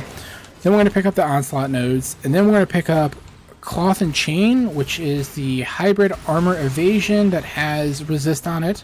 The reason why we do that is it just helps get our resist set up for the second half, and we don't have to worry about it so much. And then we're going to start pathing over towards the rage nodes.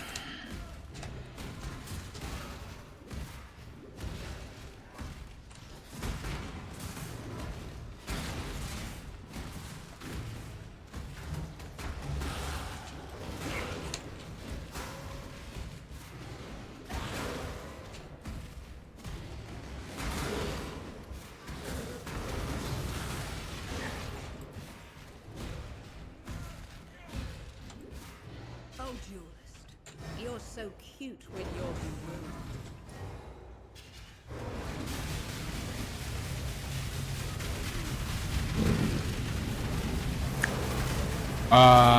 Okay, well, that was not good. Would have recommend not doing what I just did.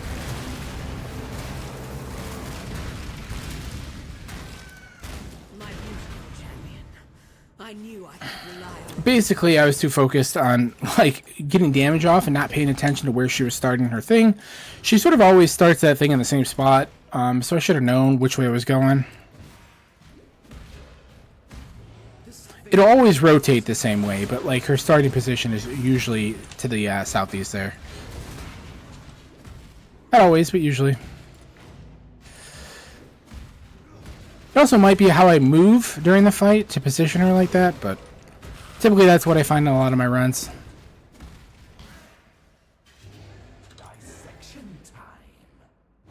Southeast or northwest is where that beam usually starts on my runs. So I guess it is based on your character position.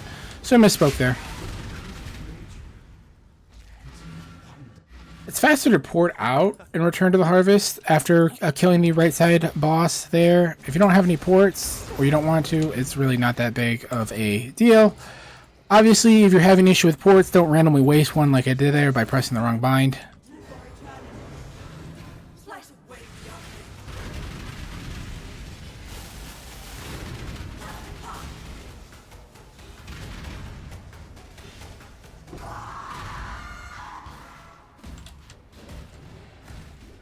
Flattery will get you nowhere, lady.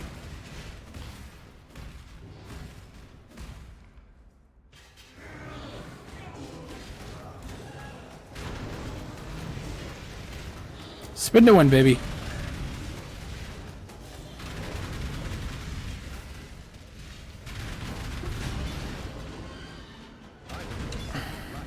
I didn't get a word of what you said to it. That's probably a good thing. I can't do this just yet. So before I forget, we're actually going to go ahead and pick up a Flesh and Stone since we have extra mana, and I probably should have picked it up a little earlier. You can pick up the Flesh and Stone if you have an open red socket, and or if you don't have an open red socket, you can also get rid of the decoy totem for it. But essentially, I wait to get the Flesh and Stone until I have already picked up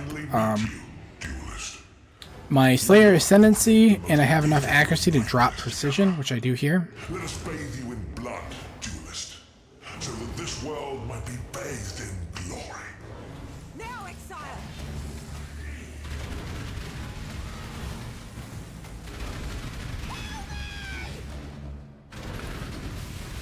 In this fight, what I'd like to do is to set up one corpse pile like right near where Malachi is, and the other one right where Piety is, so we can always have the General Cries Bro pop.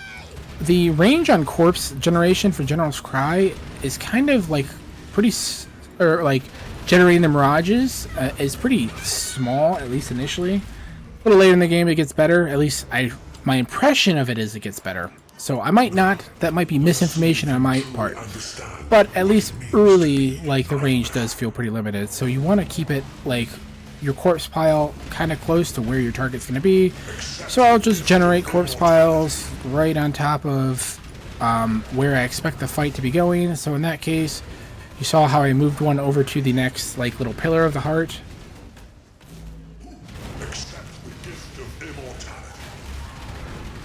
I'll put another one by the next pillar, just pre-prep it.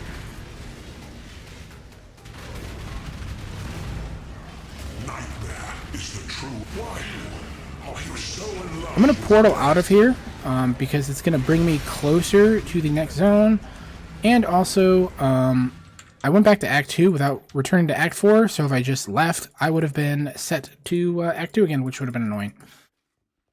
I don't really need anything from the vendors there, or anything that I'm intending to use, so we will just move on. Oh, we got the red, blue that I was wanting. And we got lucky on the alteration on the boots, and we got movement speed, so we don't have to craft it. If I didn't get lucky with it, I would have crafted the movement speed as we talked about earlier. To craft movement speed is 3 augs, and you need to craft at the start of Act 3 by the entrance to the Vol Temple from Act 2.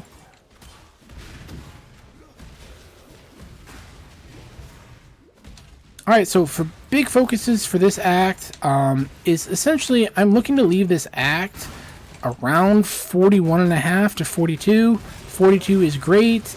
Typically, Cyclone Shockwave has pretty good XP. as we see here, also we did library. So we're entering at 36, which is good. When we're talking Act 4, that's where I wanted to enter Act 5 at. So exiting Act 5, we want to be at like 41.5, 42. Then on top of that, we want to also be trying to get our resistances set up through this act. So what I'll do occasionally is I'll be paying attention to what gear of mine has open slots for resistances. Off the top of my head, I think this belt is just a straight up white belt or normal belt. So we can craft something straight on that. I'll look at my boots, see what's open there. I've got 2 res suffixes already. I didn't see a 3rd suffix on that at the quick glance, but I'll have to check again.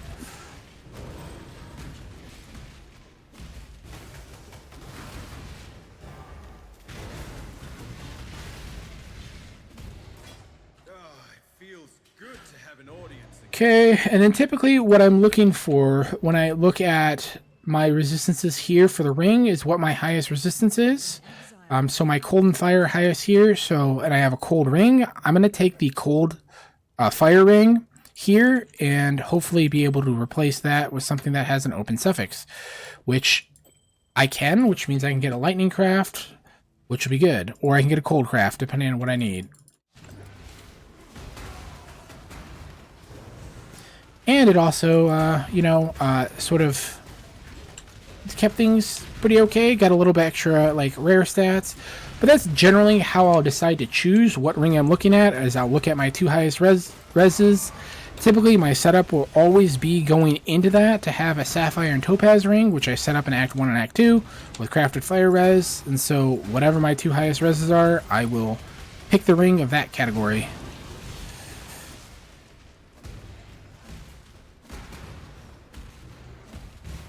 And then if all your reses are roughly equal, I'm just going to pick the ring that has the best, like, the best implicit on it.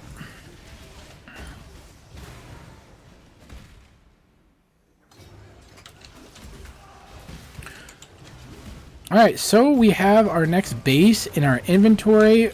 We don't have stats or anything on it, and we don't have any way to make it rare. So I'm not going to do much prep in trying to turn it into a rare item right now, or like adjust its sockets or anything. I have a jeweler's. It only has 2 sockets on it. And I have a fusing. I don't really care about the link setup on my mace, because I don't care about the its link status, because my main links are already taken care of. I do care about its socket numbers and socket colors, though. And the reason for that is this build just has an absolute crazy amount of gem pressure. The next big sort of thing I'm thinking about doing outside of weapon upgrades, which we're going to gamble one if we don't get a essence to upgrade that great mallet, is we'll gamble a great mallet at level 40, which will be pretty much after we return to town from doing the Katava's like relics quest in the reliquary, or Katava's torments, excuse me. We'll try and gamble a mace, and we'll have that for the Katava fight.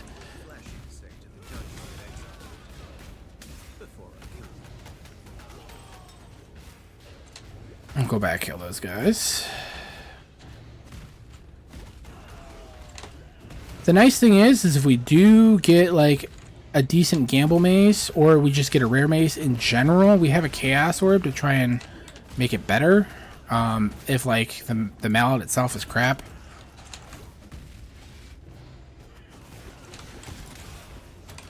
One thing I also need to start paying attention to is the amount of alterations I have. The craft for percent fizz is 4 alterations for the first level craft. Typically when I'm doing speedruns, I will almost always just use that first level craft instead of using the rank 2 crafting recipe, because I don't typically have enough alts to justify using the rank 2 craft, unless like, you know, it's way late in the campaign and I have like giga alts, or I have a really good weapon that I want to set up. And sort of the nature or the reason or the considerations why we think about it that way is just, you know, conserving our alts to have more chances to upgrade our bases by using a lower craft is just, you know, a nice efficiency of currency. Because like the difference between the first level craft and the second level craft, while it is like, I think it's a 20% range, it's not like crazy.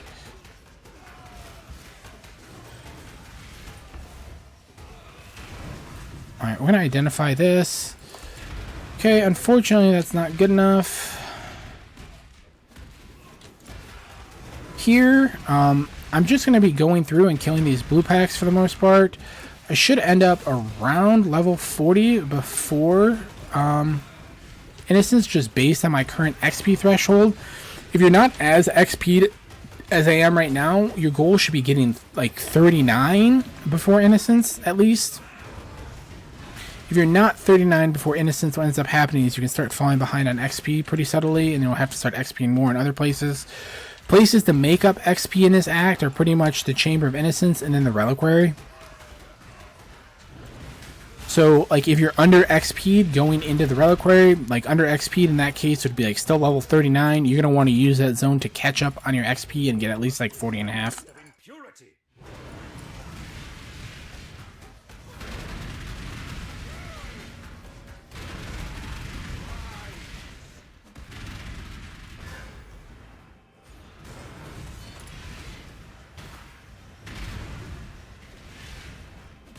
So we should end this act probably around like 148 or so, maybe a little faster depending on how fast I do the second half. But I'm also building in some time to take care of getting our new weapon upgrade, and then also like fixing our resist potentially already before we go into the next act. Typically when I'm thinking about when I fix my resist, I'll either fix it after returning to town from doing the Relics quest and Reliquary, or the Torments quest and Reliquary, or I'll do it upon getting to Act 6 itself.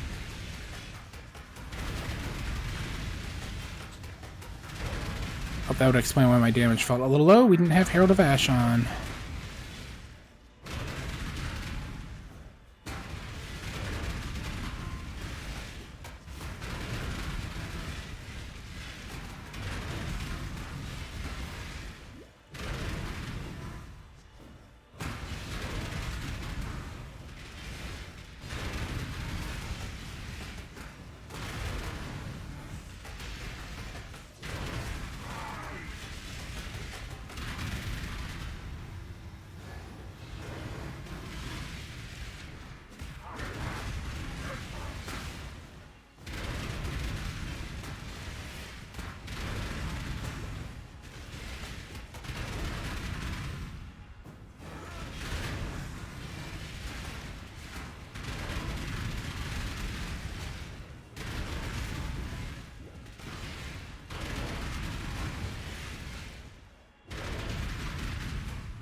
If you don't have a base already, you want to talk to Bannon there, because if you don't talk to Bannon, he doesn't show up in town, and unfortunately, Bannon is the vendor that sells weapon bases, so...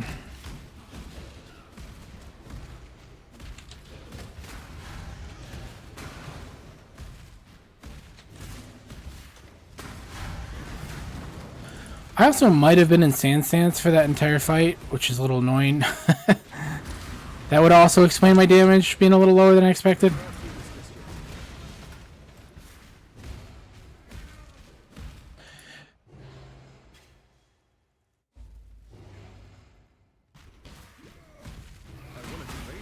Okay.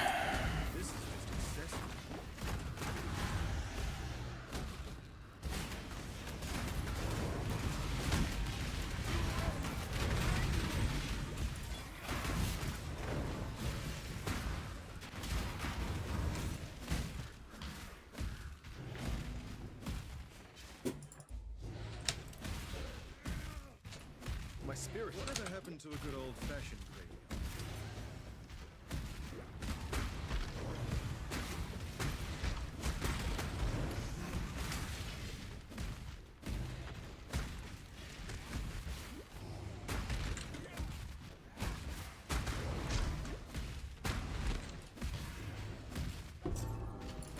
We'll make sure to pick up this recipe here, even though we're using the Fizz 1 craft instead of the Fizz 2. If we do want to use the Fizz 2 craft, that's where it is.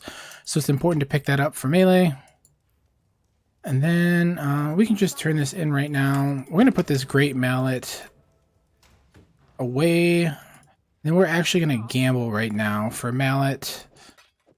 Let's just set up our inventory so we have a little more space to gamble for it. Don't care about that. Okay, we're level 40. Hopefully we'll get one. Great Mallet. Nope. Poopy. That's okay. We're going to keep that. Even though that's on the base that's slow, it is a significant upgrade to the weapon I currently have. Keep gambling. Neither of those are good. That one doesn't look very good. Well, didn't luck out in gambling. At least we got an upgrade. So it doesn't have a green socket, so we've got to fix that. Actually, you know what we're going to do is we're going to fix our helm instead. Okay, perfect. Extra green slot picked up, which means we don't have to worry about the green slot on the mace. Cool. Everything's set up. Since we're here, we'll pick that up as well. I just wasted a wisdom scroll there. I should have used the identify all system instead. Absolutely keep gambling, kids, as Vinny says in chat there. Clearly, GGG intended.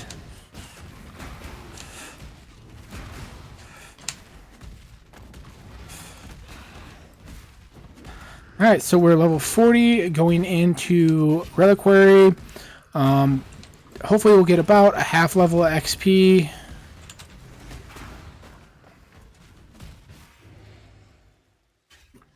One thing we can do on this mace, since it's like got really good stats outside of its fizz roll, is I mentioned earlier, like this base is slower at 110. We can use an attack speed craft.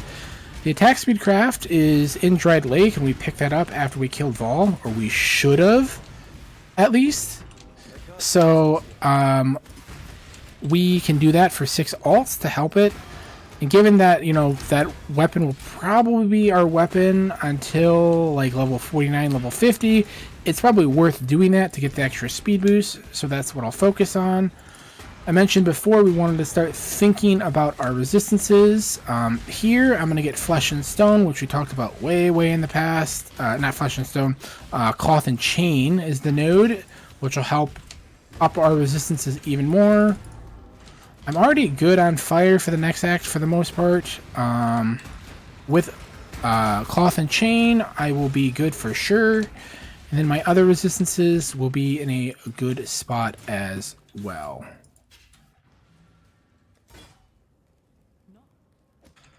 Alright, so let's fix our final resistances here.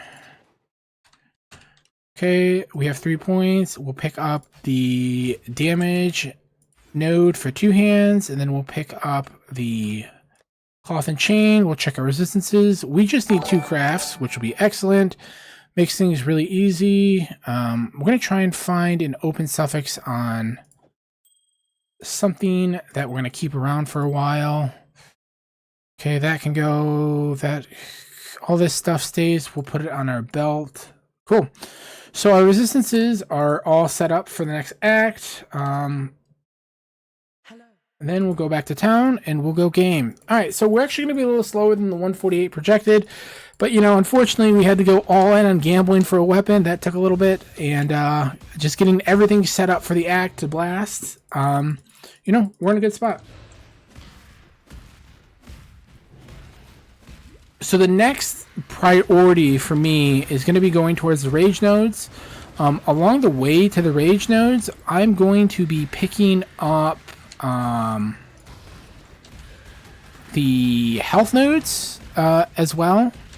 Once we get the rage nodes, we will switch our rage support on Cyclone to Fortify. And that'll pretty much be our final gem swap outside of reservations. We might need to put PT back on later. That's one thing that could happen. But otherwise, we'll have a reservation set up for the rest of the act, or the rest of the campaign.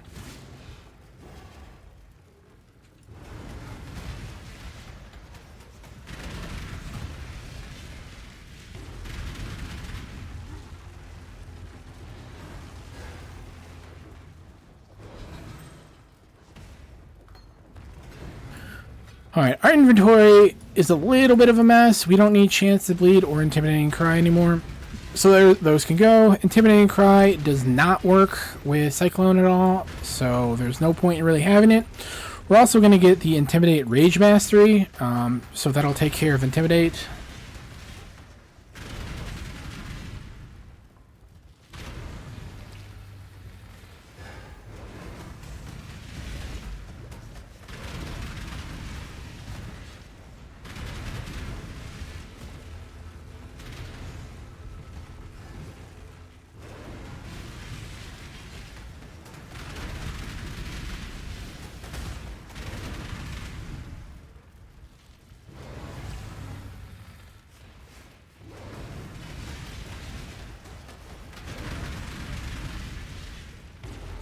Okay, so right around 150, we've got no deaths and all the passive points.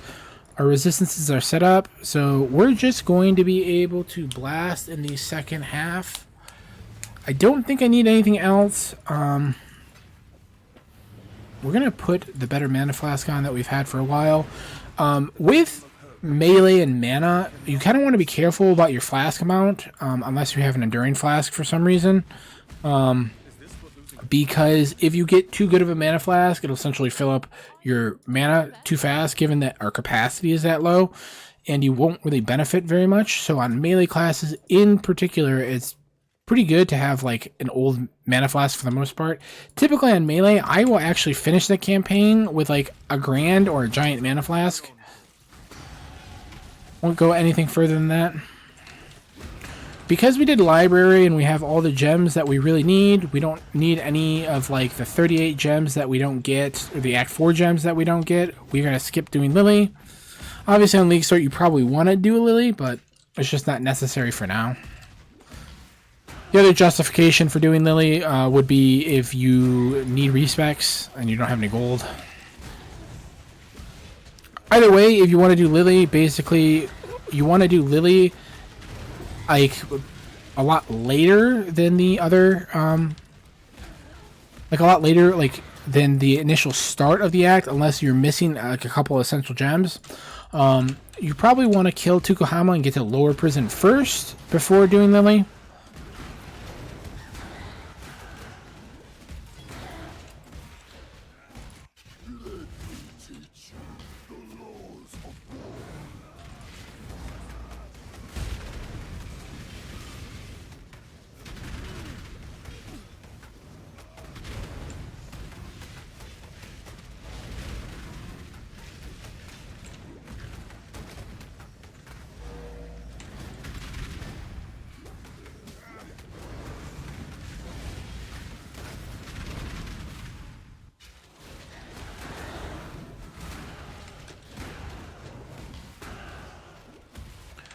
Oh, I totally forgot about going towards the Onslaught nodes too. Okay, so we have a lot of priorities. We also want to get the Onslaught nodes. I think I want to get the Rage nodes first before getting the Onslaught nodes.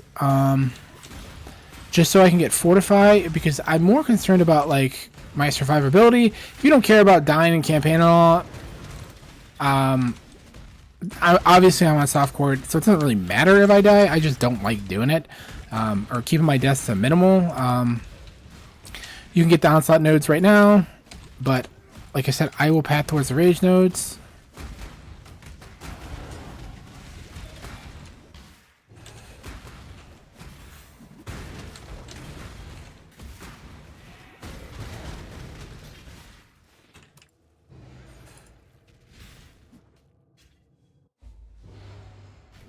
$43 for entering this particular zone is kind of right where you want to be at.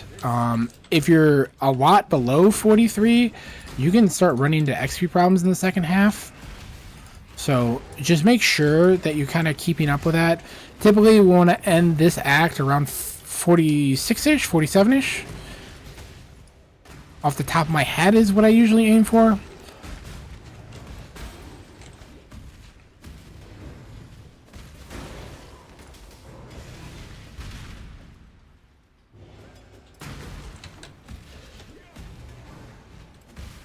And then basically my overall goal when finishing a campaign, like an Act 10 points run, is to finish around like 60 to 62, because I might potentially go to either an Exarch in a different segment of this run. That means I take a break after doing Act 10, and do it tonight after I come home from work, or, you know, the next day.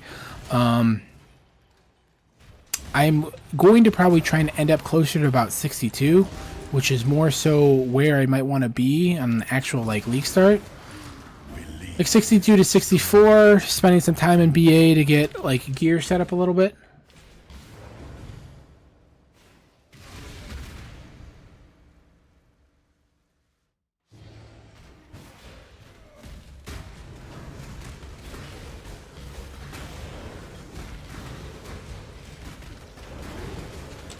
Basically, as I go through the second half of Act 1 or the campaign, what happens is the mob density increases a lot, but the normal mobs, the white packs, start giving a lot less XP.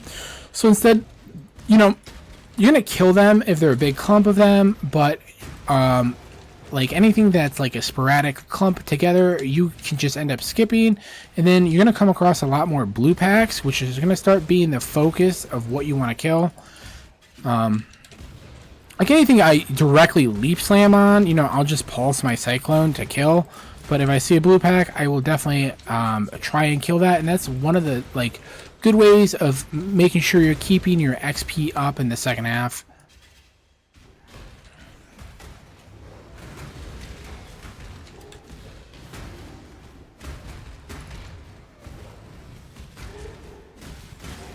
Off the top of my head, I think the XP modifier from a blue pack is like around 5 times the amount of XP as a regular mob, and then rares are like 10 to 12 times more, with certain modifiers like really like going crazy for rare XP. I don't know what those modifiers are, by the way, that are the ones that jack up the XP for rares. I haven't looked at that yet.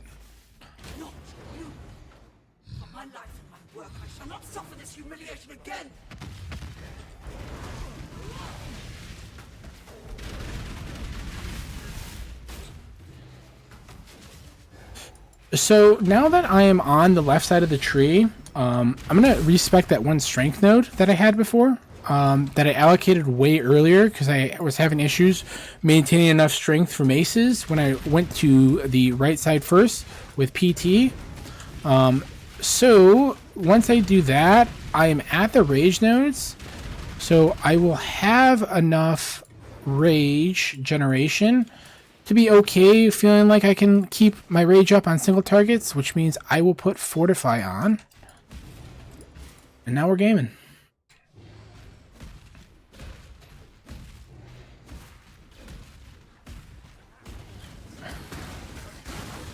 Now I have an option here of filling out the rest of the rage nodes, or doing the onslaught nodes first.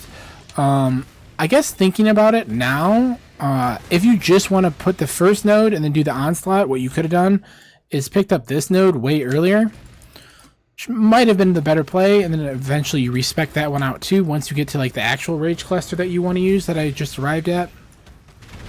Whatever this is called, Veteran's Wrath. And then swap on Fortify way earlier. That's probably what I would have done in hindsight, is click that one node, get the onslaught nodes.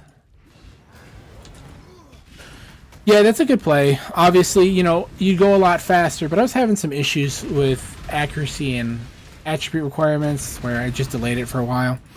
But I don't have an issue if you want to take onslaught way earlier than I did. In other runs, I have taken it earlier like that.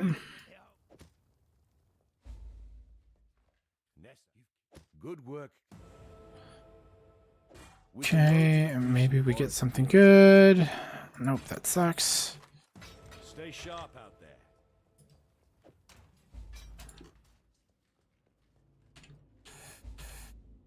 All right, we'll start picking up the onslaught nodes.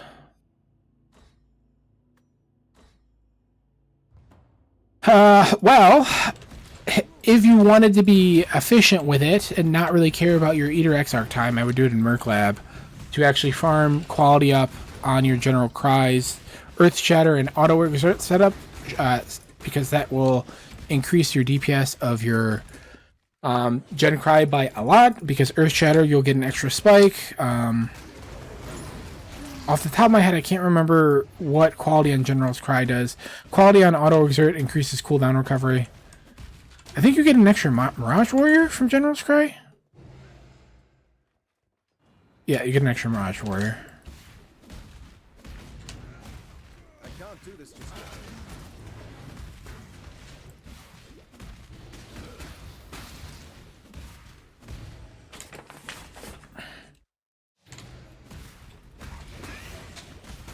You don't have to do that though, obviously. You know, if you just want to go through and establish yourself and worrying about quality up gems later, you can.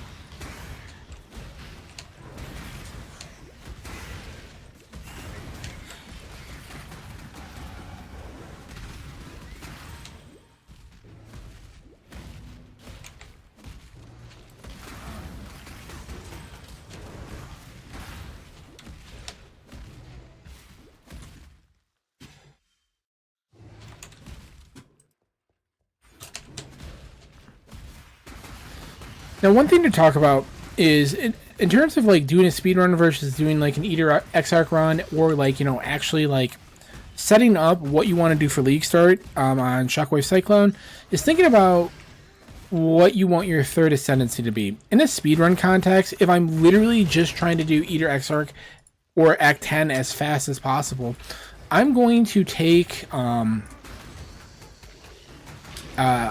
like the two left nodes for like the super coal for like a pure speedrun purposes.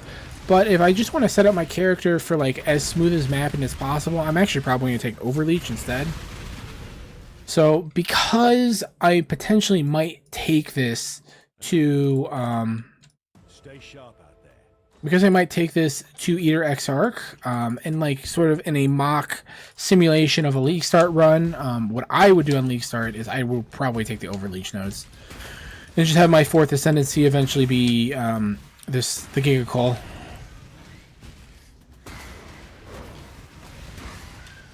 Whatever that one's called, Headsman? Bane of Legends? I don't know.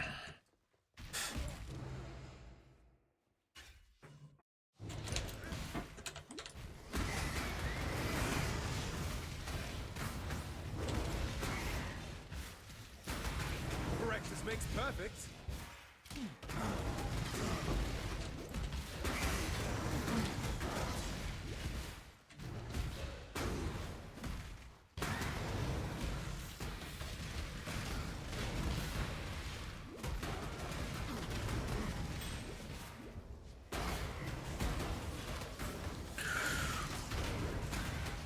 So one thing I want to start looking for a little bit here is pick up some portal scrolls just to have them. For the utility, I only have 4 right now, so typically I'd like to have around 10 for the second half of the campaign.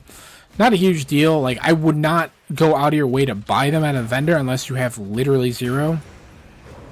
But, you know, they'll start dropping in stacks in the second half of the campaign. So it's pretty easy to start, like, amassing a decent amount of portals. But 10 should really be all you need for campaign purposes.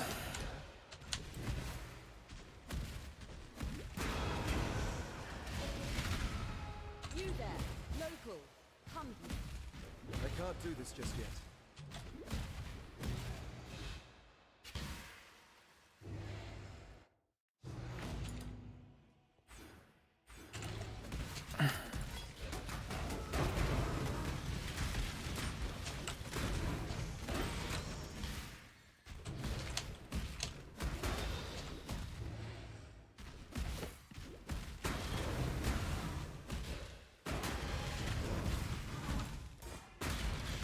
So if you're feeling a little low on XP entering this zone, like if we want to finish the act at 47 or like, you know, a good ways into 46.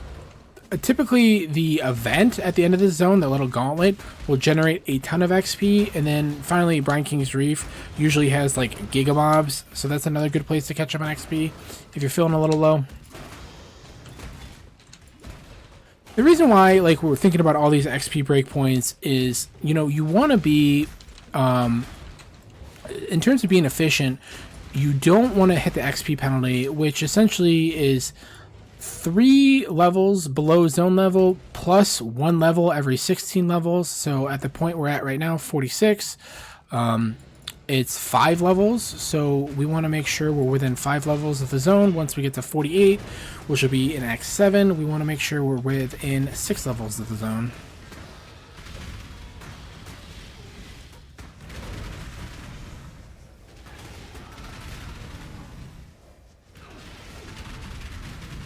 My spirits are spent.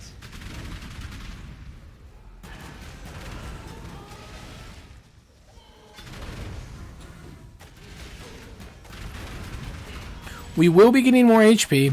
Right now, this is actually around like 1200, like to like 1500 is typically what I'll have in Act 6.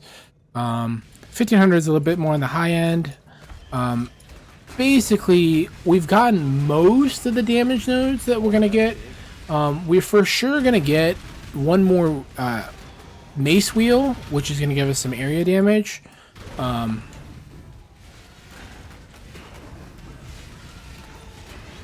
But we'll click life nodes after we get the rage mastery here.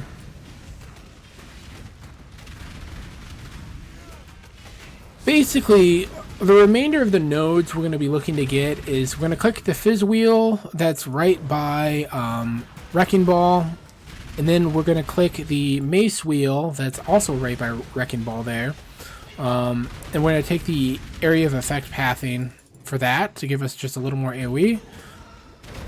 And then we're going to take the chill. All damages can chill mastery on that, just because that's very nice to have, and we're using maces for a while anyways, why not?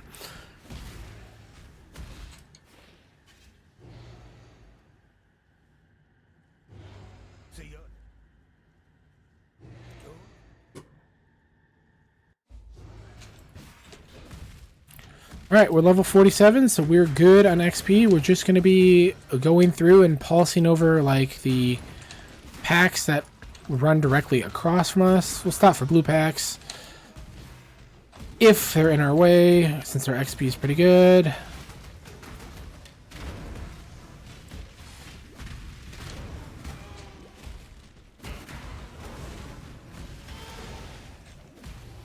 can't do this just yet. Ready, exile? It's time to hunt!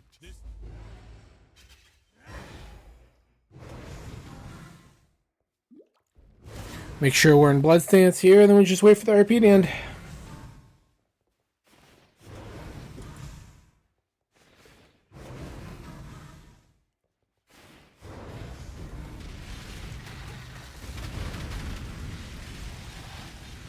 Once we get back into the town after killing this guy, we'll also click on his Pantheon.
Clearly.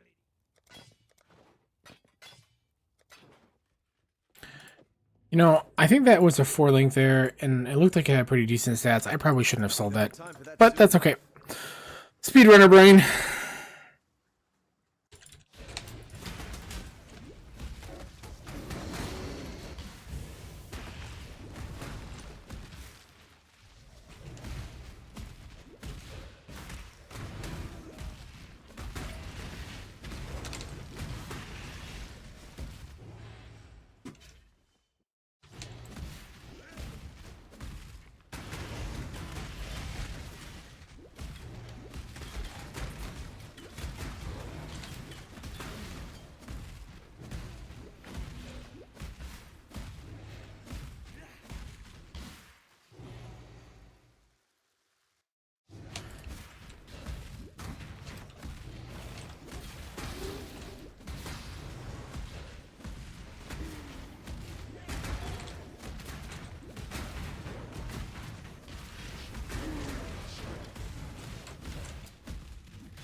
You always want to make sure you pick up this waypoint here.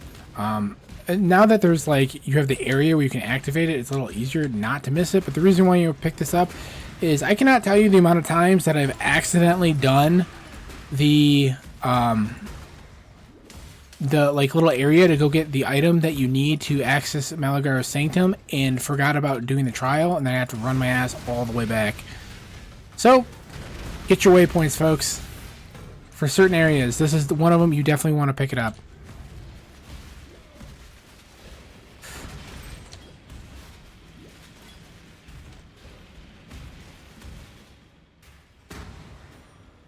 Shine boldly, so that all may find you when the night falls.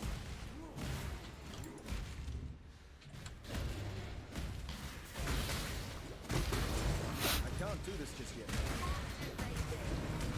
I will definitely pick those up.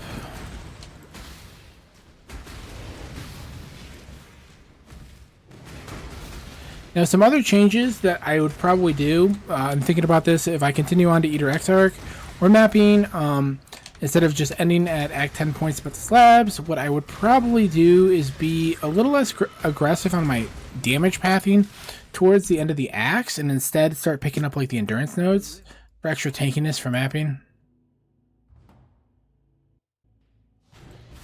Level 48, I think we're going to try and gamble a mace again pretty soon. We have the 48 base, which is called a Spiny Maul. Inexorable is not great on Cyclone because it requires you to be stationary. We'll use the Charge Mastery to get it, and then it works less well with maces on single target, but eventually when you swap to crit, you have the node that generates the notable passive that generates endurance charges on crit with staffs. But until then, we'll probably just rely on the Charge Mastery node that gives you... Wait, is Inexorable the one I was thinking of? We'll get Disciple of the Unyielding, and get the Charge Mastery on that. Basically, that's just to help with our tankiness and survivability in maps. Cause I don't like chain dying if I can avoid it. So, it's a consideration that I'm thinking about as I transition into potentially doing it. Obviously, if you're playing hardcore, you'd probably want to do that anyways.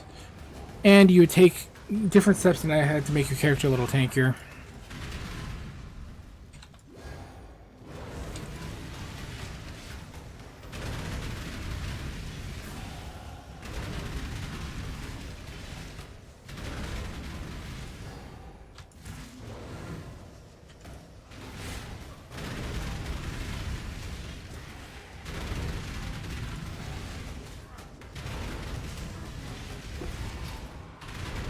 That's 2 for me, artists.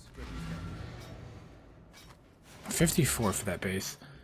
I think there's a 51 base for maces off the top of my head. I feel like there is. I just can't remember what it's called.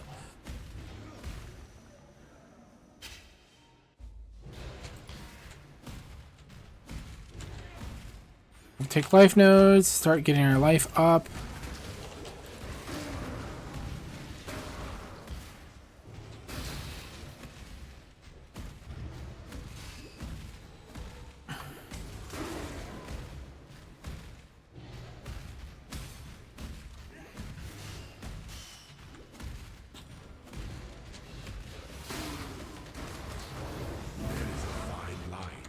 Consideration and hesitation.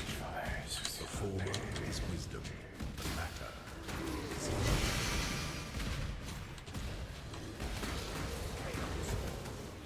So basically, the only things I'm thinking about gearing wise is that I'm thinking about maybe upgrading my weapon, right? Obviously, that's always going to be something I do, so that's not a maybe. The maybe part is I'm thinking about maybe upgrading my chest, so I might gamble on that. But if I don't, I don't. Not a big deal.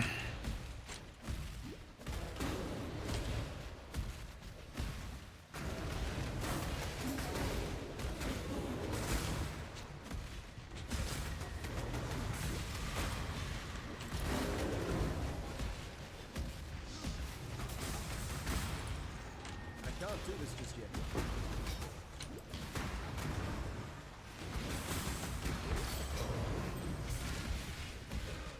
Is that the base that I'm looking for?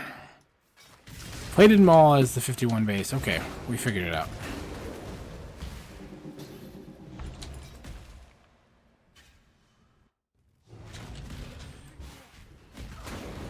Yeah, obviously not great having this slow base. It is not the slowest one, fortunately, because the next base up from this that shares the same like base type or whatever has a 1 attack speed instead of a 1.1.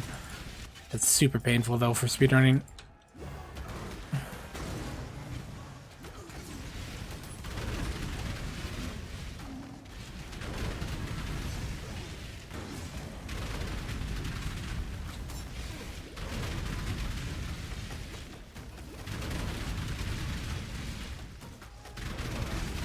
Probably not a great idea to keep spinning once you're bleeding already, but you know. Spinning and moving around, I should say. You can keep spinning if you're stationary, it doesn't matter.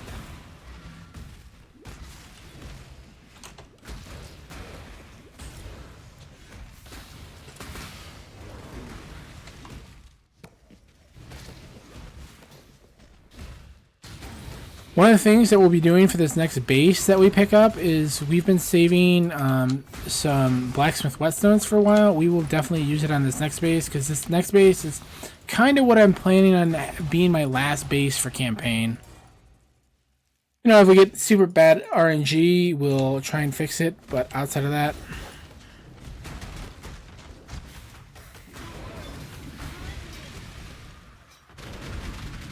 Okay, we've got a spawning maw. We've got an orb of alchemy.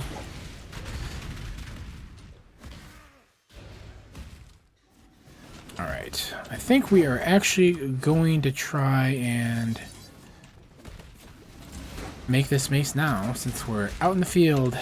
Do it live. Alright, so we've got an alchemy. We've got the tier 4 essence there, it looks like. We will use the tier 4 essence with flat cold on it. And then if we don't hit that, what we'll do is we will use the chaos orb. If the chaos orb is bad, we'll scour elk. If the scour elk is bad, we will probably just end up gambling a new mace. Oh, never mind. We'll chaos orb twice.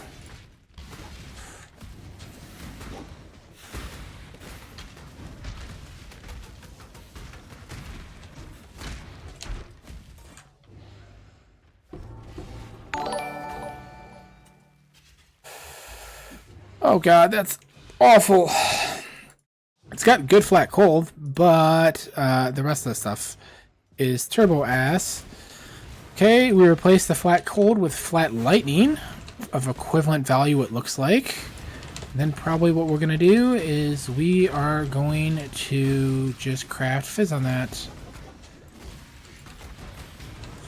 As I mentioned before, just to, you know, have efficiency with our currency, we'll probably only do tier 1 fizz on that.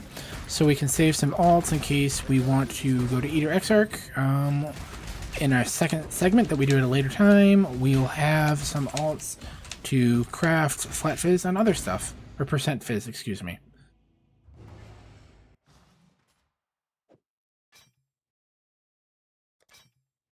Okay, rolled well. Flesh and stone, blood and sand, 6,000, 10,000. All right, so that was a pretty big upgrade. We want to make sure we check our accuracy again. I would typically say it is, yeah, especially where I personally prefer routing this way than doing Dread Thicket first. You can do Dread Thicket first. It just has more flow to me. But if you're under XP'd, right, because the zones typically increase in XP, you can do Dread Thicket first. Not a big deal. Level 50 is a good place to be. Typically, I like to end this act around like late level 50, level 51. So our XP is looking very good.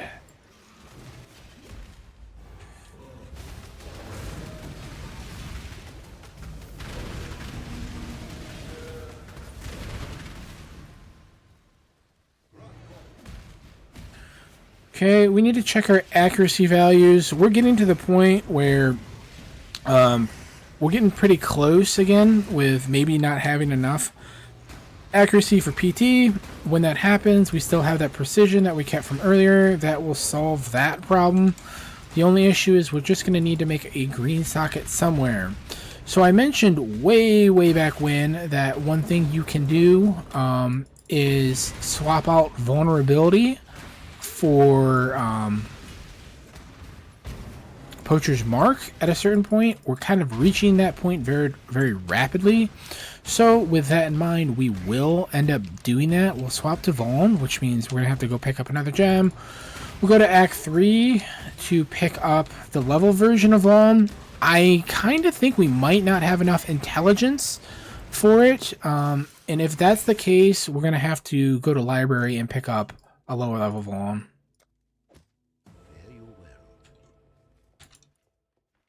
Okay, we'll pick up the Intimidate Mastery here, and then we're going to start clicking the Mace nodes. And like I said before, we're going to click the area nodes. The attack speed nodes are... Did I miss? Cause wait, hold on. No, I did not. Okay, cool. I'm going to go do lab now. This time, I will actually open up PoE Lab and see what's in Merc Lab, or Cruel Lab, excuse me. The goddess is watching. Not if I take the wrong lab, though. That would be very pain to go back into normal lab, only to realize after completing it that we just absolutely murdered normal lab.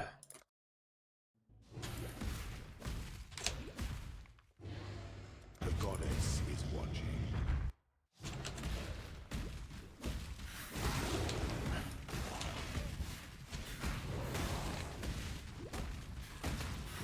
After lab, we'll go pick up that vulnerability that I was talking about earlier. We will also pick up a life tap. We don't have one. And the reason why we're going to pick up a life tap is we're going to move some stuff around so we can get a curse set up down here with Vol and life tap, which will have Frostblink there as well. So basically we're getting a life tap set up for our Frostblink and our curse, as well as Desecrate, which will help save us a little bit on mana costs. Only one of your lessons was completed, Ascendant. In terms of like speedrunning and like lab, the only like events that I kind of worry about monitoring, like what's going on for each Zaro, is gargoyles. I usually like to kill one gargoyle. If it's curses, I like to kill all three potentially. Sometimes I only kill two. Basically, with curses, I like to get rid of the Voln and the temp chains usually, because usually I'll have enough overflow with res to not worry so much about the LA weak. But if my resistances are crap, obviously I'll get rid of all three. And then conduits. I'm trying to think if there's any other besides gargoyles, conduits. And by conduits I mean is conduits the right name of it? It's the one that has like the charge disruptors on it. I think that's conduits, but those are the ones that I worry about in terms of like Azaro events.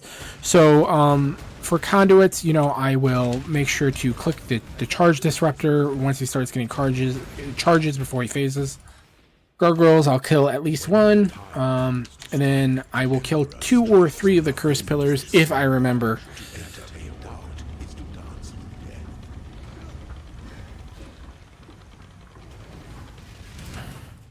Make your mark.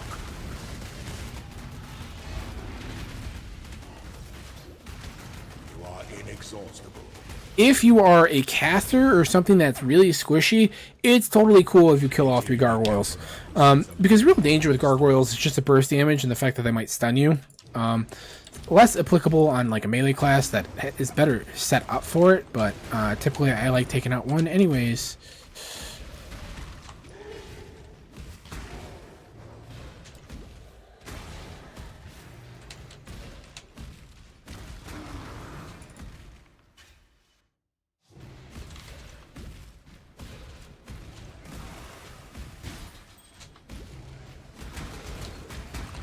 Usually, and I try not to, you know, like curse myself by saying this here. Usually normal lab and cruel lab on melee are pretty chilled. The one that starts getting spooky for melee, especially in the context of a speedrun, is Merc Lab. But that's just because like Merc Lab Azaro starts dealing like legitimate damage. An aspirant can afford to be promising. An empire awaits you with open doors.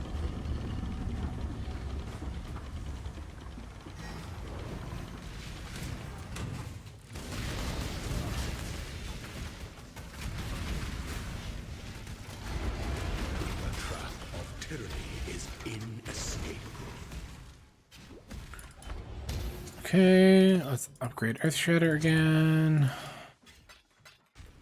Technically, probably upgrading Autoexert first in the context of a speedrun is the right play with the quality, because it actually gives you something.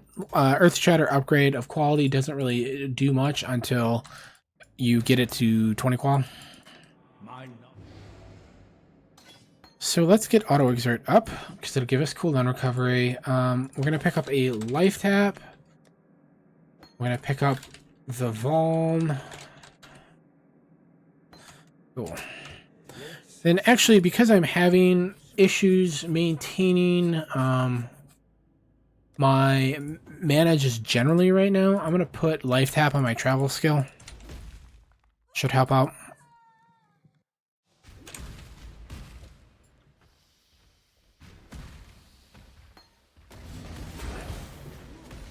And then we need to find a spot for vulnerability. We will finally drop decoy totem for that. In case we get another slot eventually open for decoy, we'll keep decoy leveling up in an offhand.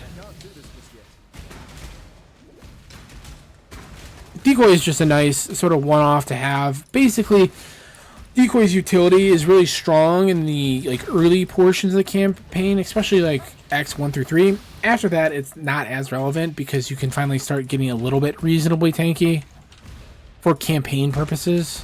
Approach, challenge. Excuse me, for speedrunning campaign purposes.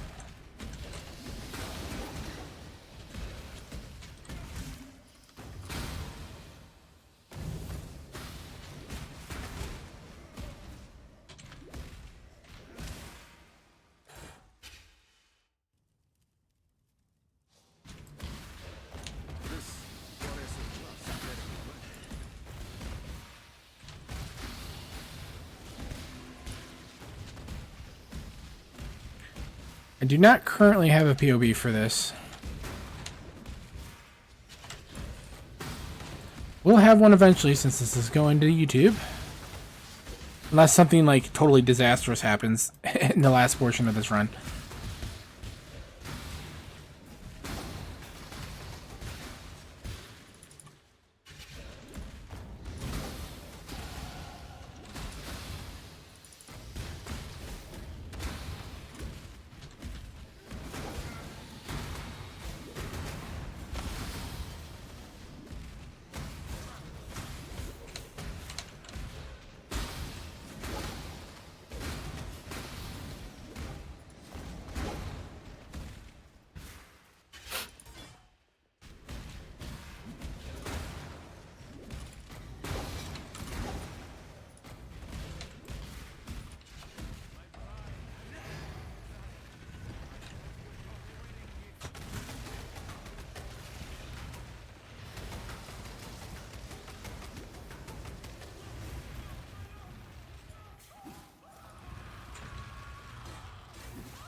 Okay, when I did all that swapping, I forgot to put my General's Cry back on. That would explain why my damage was a little low there. My damage was still very good, I should say, but yeah.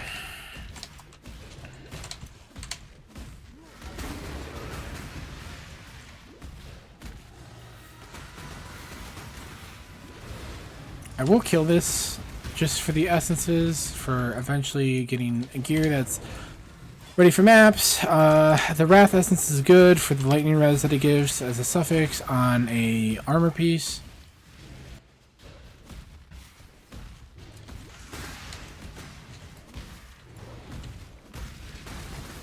Also use it on a weapon to get flat lightning damage. I don't know what it does on rings, actually. I think it gives % lightning damage. Don't quote me on that. So it's not really going to be relevant to use on a ring or jewelry piece. So I'd rather use it on belt or armor, or to upgrade a weapon. Oh, it smells just like the Theopolis dueling pits. Okay, I'm going to take the Chill Mastery here.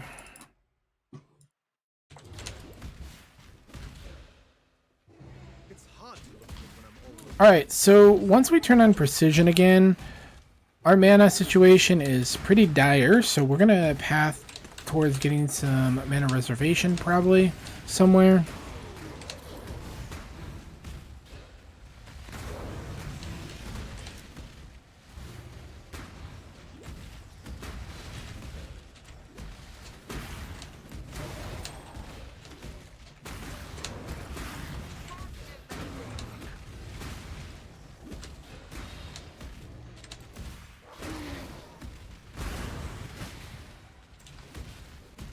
What we could do to avoid using reservation nodes whatsoever is we could swap out the Fortify for life tap or swap out the Pulverize for life tap. I don't like either of those options. I'd only swap the life tap out or swap on life tap to Cyclone if essentially I get the Fortify nodes, which may or may not get in this run. I don't think I have it slotted in this run to get, or I would get them on an either Exarch run. Typically, to get Fortified, I'd either leave it in Cyclone, or eventually, way late in the future, I'd get it on a cluster.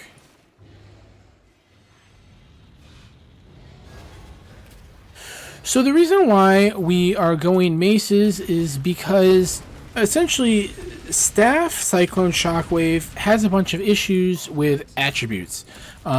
Staff Shockwave is eventually better because you can do crit scaling, but in terms of a campaign speedrun, managing the dex requirements for all the gems that you need, because there's a lot of green gems in this build, in terms of Cyclone, although Cyclone is a hybrid gem, which means I think it only requires like 110 dex at max, but also having enough for PT means that getting enough intelligence to wield staffs is a giant pain in the ass.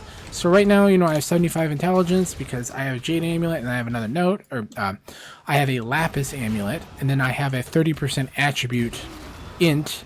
I should have a Jade Amulet right now, but I messed up earlier on that. So that would mean pretty much I only have 30 int on tree, which would put me at like 44 int or something like that, which is not enough to wield many of the staffs. So we use maces because we need something to use with Shockwave. You can't use axes with Shockwave support, and then you can't realistically use staffs very well with a good speedrunning tree for Shockwave Cyclone, so we use maces instead.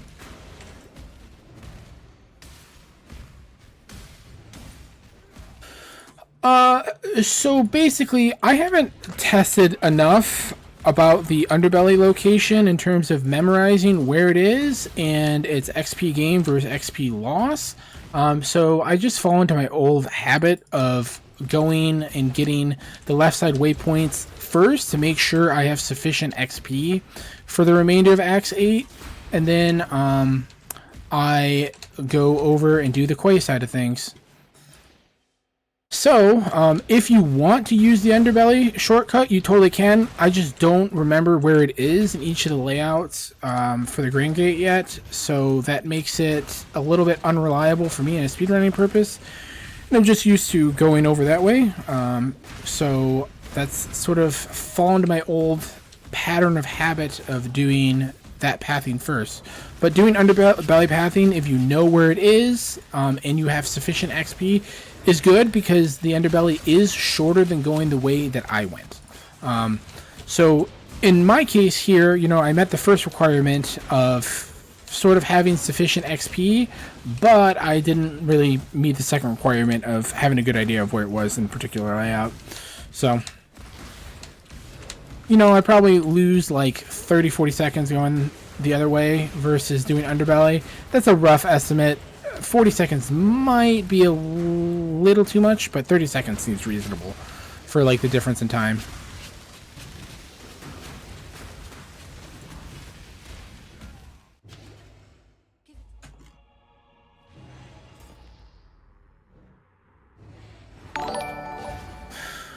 So basically, learning layouts obviously is not necessary to be fast, you know, and you actually kind of do learn to intuit a lot of layouts just by mere virtue of like playing. But in particular, if you're looking to learn layouts, I would focus on like good bang for your buck layouts. So in Act 1, right, I would focus on the 2 prison layouts. I'd learn mud flats. Yeah, and then that's kind of like the 3 major ones that I'd focus on. Like learning coast is also helpful.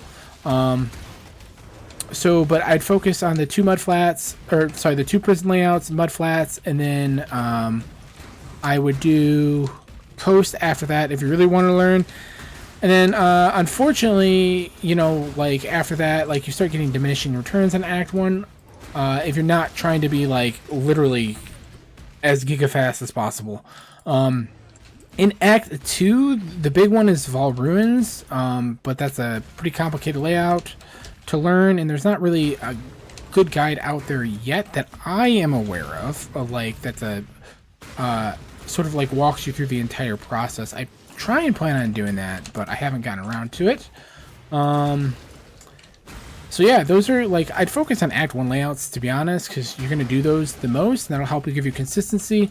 And beyond that, those are the ones where you're going to see the most benefit from learning layouts, because Act 1 is the slowest your character will ever be, right? So not knowing layouts is more punishing when your character is slow, because you can't compensate and like navigate back on track, fast, like quickly when your character is slow in Act 1. So that would be my short recommendation is, you know, the best bang for your buck is going to be Act 1 layouts. If you're learning any, and then, you know, just trying to pick up layouts, other layouts as you can along the way.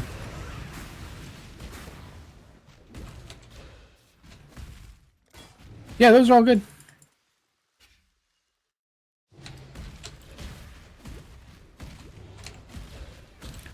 Okay, we need to figure out what our next points are going to be.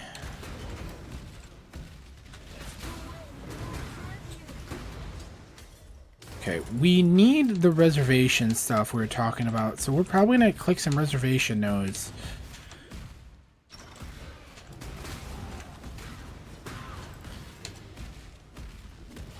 Alternatively, if we don't want to go to the reservation nodes, we can actually go pick up the second accuracy cluster, but that kind of seems a little bit wasteful currently. Though I guess when you're doing Cyclone Shockwave with staffs, you're going to want that accuracy cluster that's over this way instead of the one I have, but that's a broader point for later.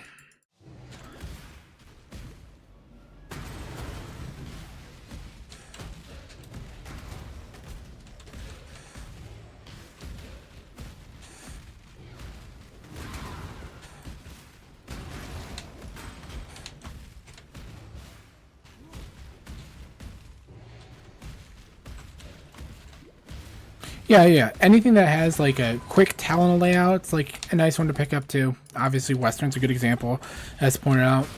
Chat.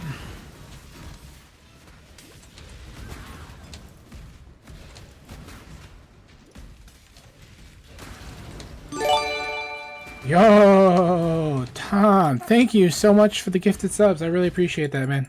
Congrats to everyone that picked one up.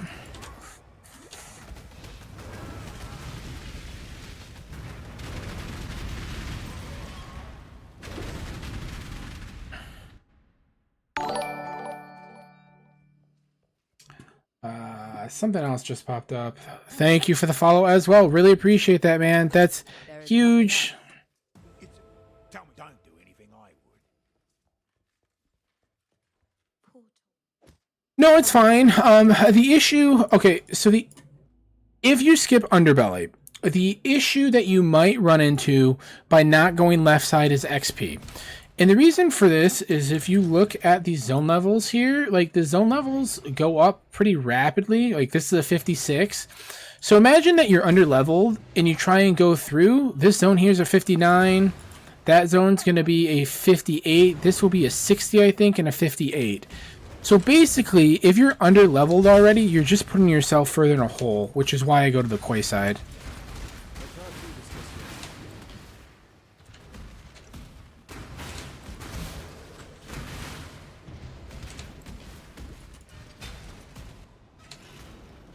Or sorry, why I go to Grand Promenade instead of going through the concourse areas. I think I have a video on that, actually. I'm not 100%, but I remember talking about it somewhere. Allow your wisdom to be tempered. And, you know, pretty much I came up with that before the Underbelly stuff was added. Alright, let's get some fizz nodes. And then we want to look for reservation. This doesn't give much reservation if I remember correctly. So what I'm actually going to do, since I'm using 2 stance nodes, is I'm going to pick up that stance cluster. That'll also give us an attack cluster that we can use. Basically, if you're playing Slayer and you're getting all the overleech stuff, which, you know, I don't know what you're fitting in on your Staff Cyclone Shockwave build as it looks like in a fully endgame build, but I feel it's pretty reasonable to take those nodes, especially if you're trying to pick up all the maximum recovery per second or per leech or whatever it is nodes that way by that leech cluster.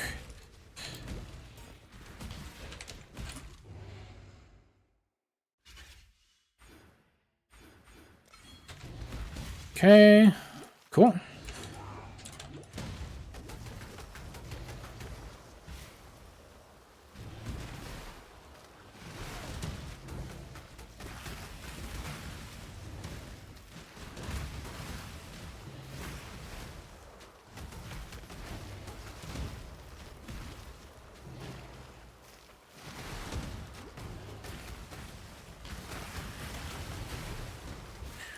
Alright, next nodes after this, I'm going to finish off the physical cluster that we just started, and then I'm going to path towards some more life nodes. Bring back something nice, eh? Okay, we actually already finished that off, so we're going to pick up those armor nodes. And then once we pick up that life cluster, we're going to go pick up Disciple of the Unyielding, so start getting some endurance charges. And we'll probably finish off the tree by getting the extra endurance charge, getting the charge mastery, getting the extra endurance charge that's right there, getting the frenzy node that's there, and then clicking some life nodes and maybe clicking one more physical mastery somewhere. And that'll set us up pretty well if we either finish the run or continue on and do the Eater Exarch segment a little later, because I have to go to work after this. Do this just yet.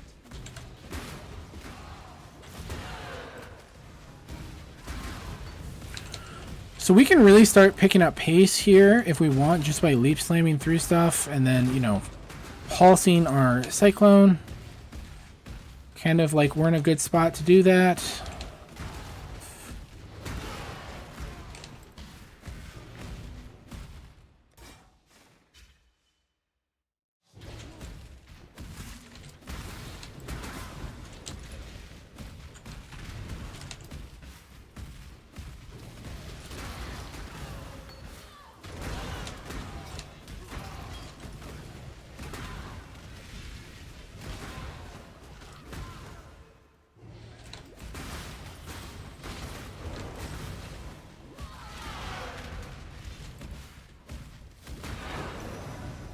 Okay, we gotta make sure to click on maps.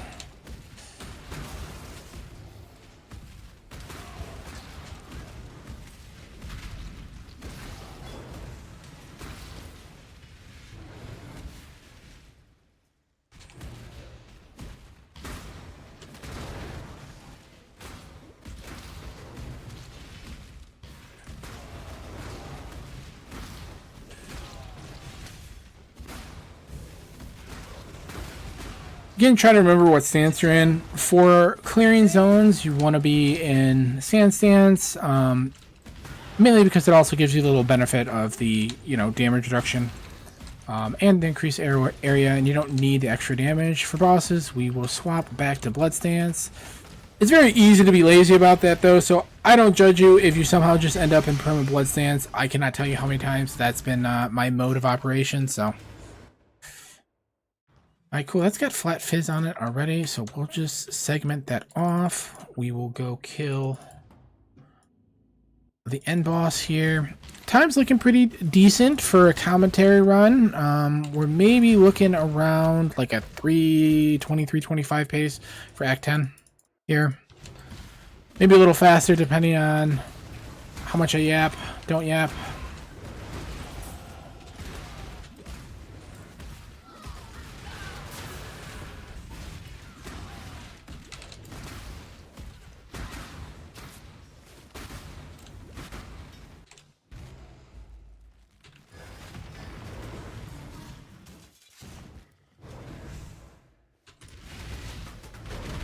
Cyclone by itself will not feel good. There's a lot of things going. Like, I think if you're playing Cyclone, you definitely want to be using Shockwave, because in campaign, it's just you're not going to clear enough packs fast enough with just Cyclone unless you always have like the Giga weapon. And like, you know, a long time ago, like weapon reliability before gambling was a thing was a lot harder to come by. It's one of the nicest changes they've probably ever made to enable like gear gambling from Faustus, or gear gambling in general.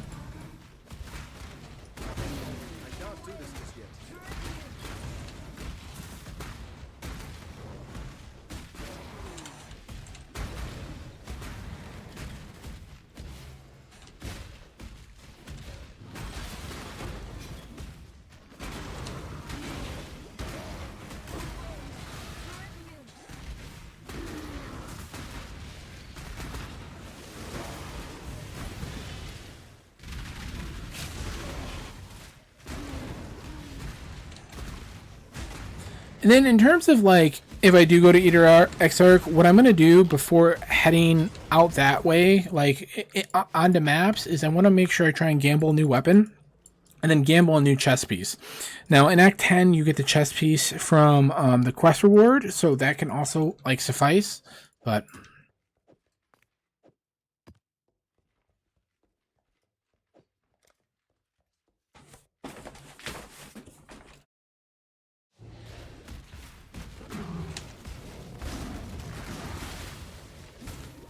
And outside of just avoiding the absolute slowest base, I don't really care what base I end up using. There's one that has area effect on it, or I think it's the Chrono Mall. That one's good, but that one unfortunately is a bit of a rarer drop because it's a Markareth weapon. Which, by the way, like, you know, we're not in like 2.0 anymore. Can we like fix drop rates on those things? Or whenever they were introduced.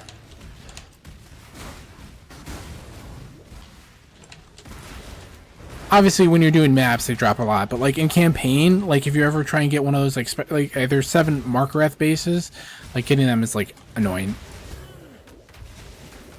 They do drop, it's just a lot rarer.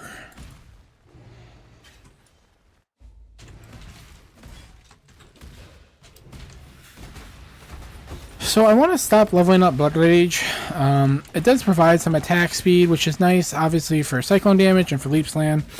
But, you know, we will eventually have some issues with our dexterity amount, since we're not pathing to the left side or the right side of the tree anymore. We just want to be mindful of our total dexterity. Well, that event wasn't done yet. It was a bad speedrunner. Got ahead of myself there.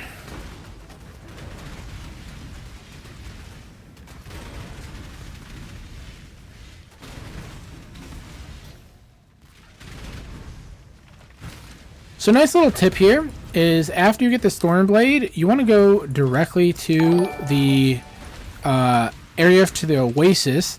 When you go back to town through this portal, talk to Sin first. If you talk to Sin first, you can skip a couple things of dialogue. Then you go to Patreus and Vanja, you just click through, and you get the Bottled Storm right away. So it saves you essentially a couple dialogue boxes that way. And you have to do it once you like get to the Oasis area. Otherwise, they won't give you the Bottle Storm until you discover the Oasis. Or like you get close enough to it. I don't know what the exact range is on it. I would guess it's having the minimap revealed or waiting for the quest prompt to pop up. Because I think a little like quest banner pops up saying that, you know, talk to somebody or other.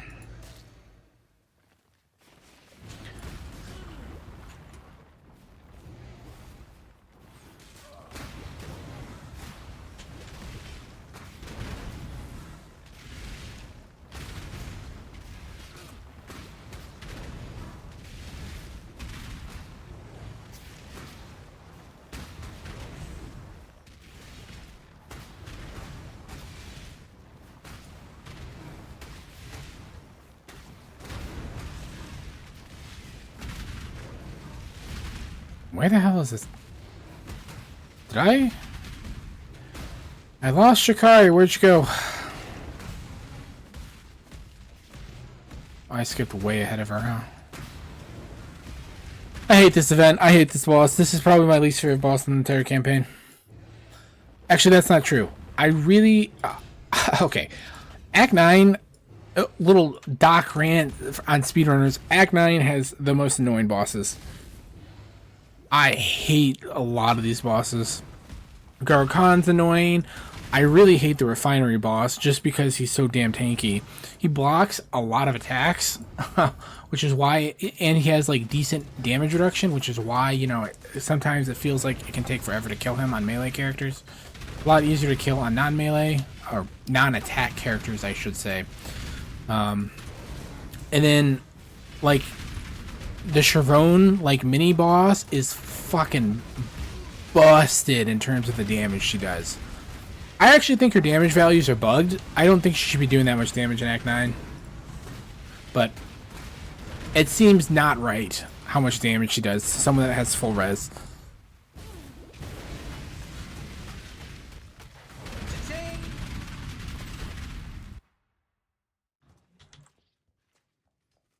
You killed. Then, of course, Trinity itself is omega tanky and does giga damage, so, you know, that boss also sucks.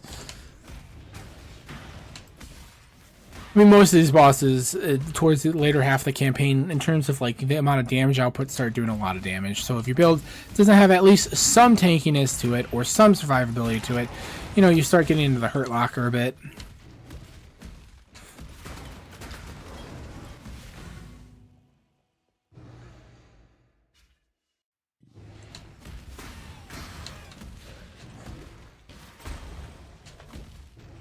Do this just with chaos.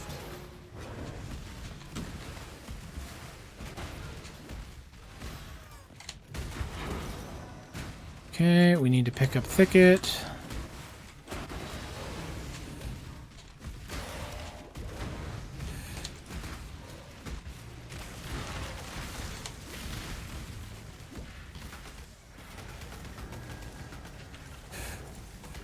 Forgot to put Desecrate down, so I didn't have any General Sky bros to help me out there.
two blades. Hope in the left hand, surety in the right.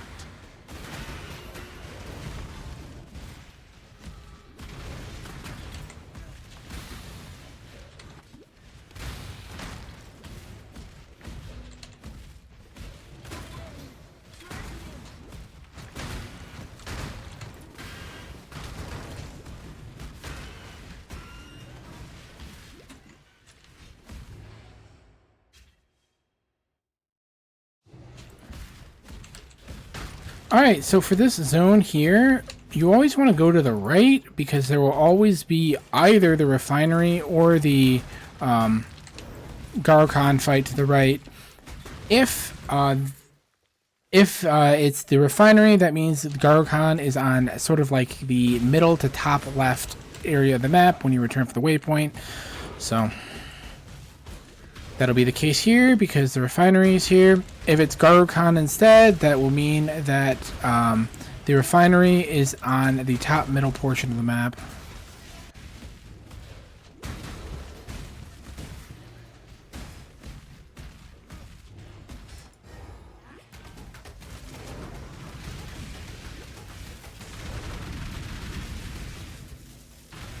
Being bullied by this guy. Oh, went right back into the slam. Or the explosion, I should say.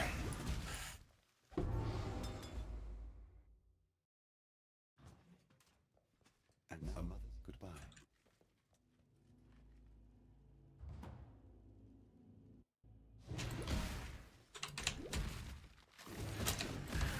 Okay, we're gonna start getting our nodes now for the endurance charges.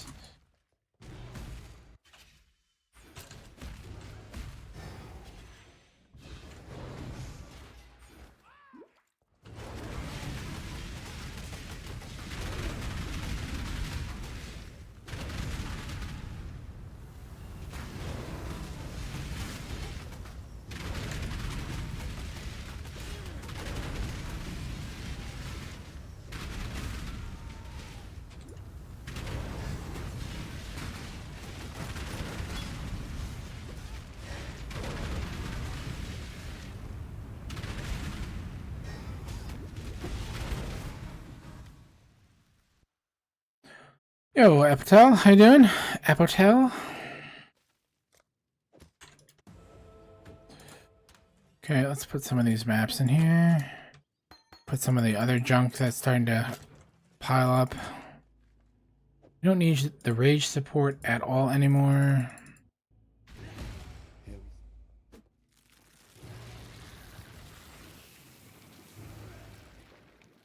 So normally, if I'm doing a speed run, I usually, and I'm trying like a A10 Pts+Labs run, I try to usually end Act 9 at like 58 to 58.5. Right now, I'm already 59. So as I was mentioning earlier, you know, XPing on Cyclone Shockwave tends to be pretty good. So we will take that. Yeah, potentially. It's a fun build to play.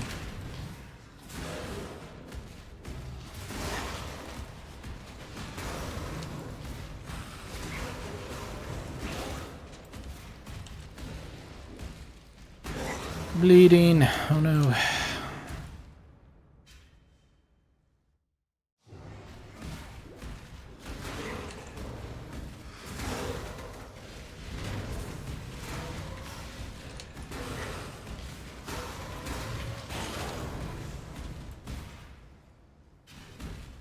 Something.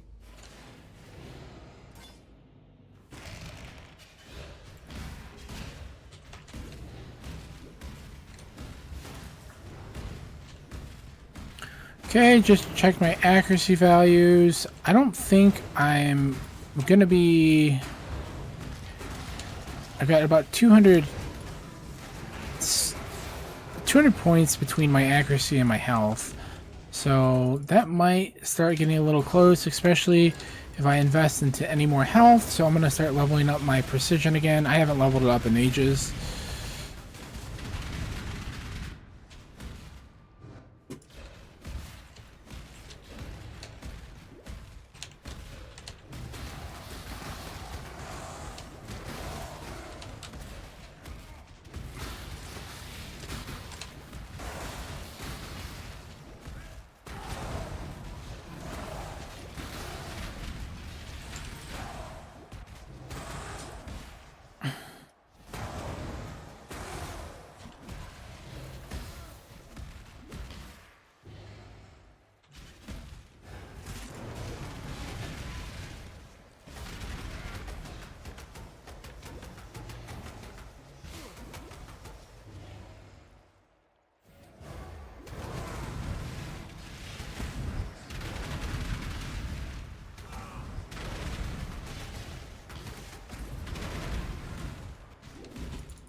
Should have picked up that fusing because I could turn it into a chance for maps.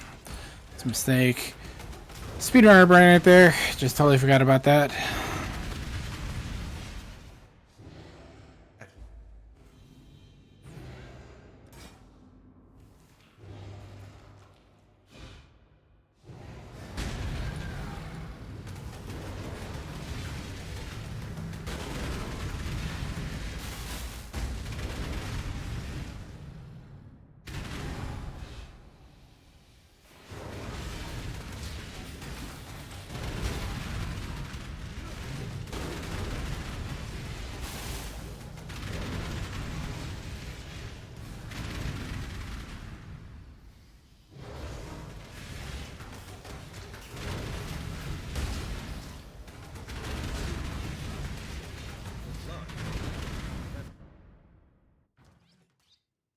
Should have portaled there. A little bit of a time loss not to portal, but it's okay.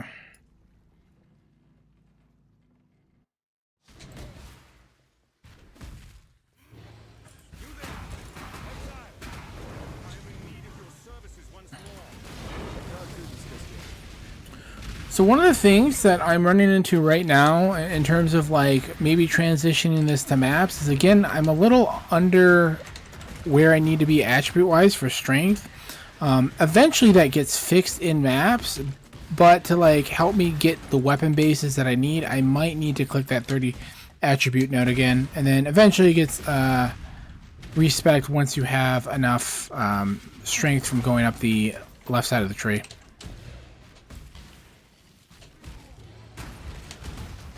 Yeah, so this is General's Cry with Earthshatter. For a single target supplement, in addition to the Shockwave Cyclone setup.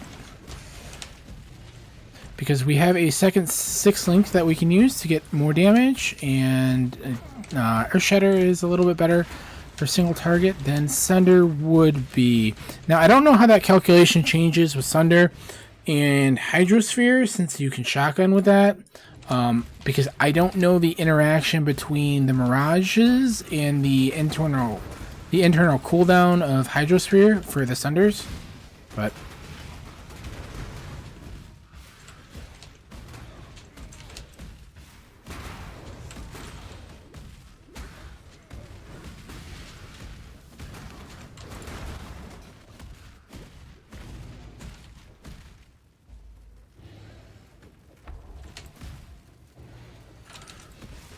okay, we're level 60 here. Ideally, I want to end up at about level 62 here. Anything over that is great.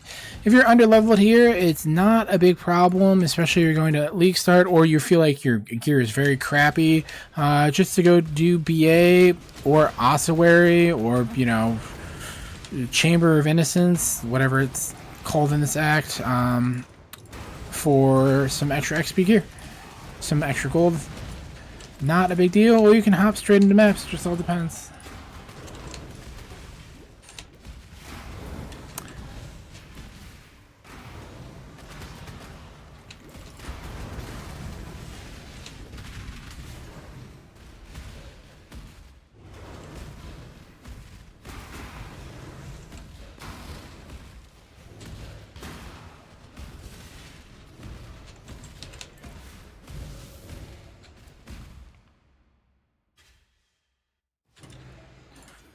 Okay, we'll get the Charge Mastery here. Then after we get the Charge Mastery, we're really not going to have a ton of points left. We'll have 1 more point left.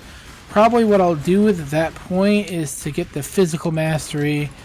And then the one downside right now is my HP is still a little bit low. I need to start leveling up Precision again because I am going to fix my health values in a little bit here if we continue on to maps for the Exarch segment.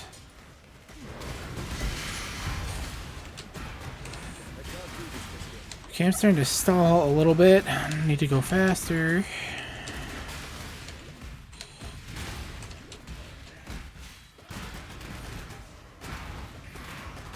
So So I think what's happening here is that my weapon's a little bit out of date, so I'm feeling that obviously it's still very good. It's not bad by any stretch of the imagination, but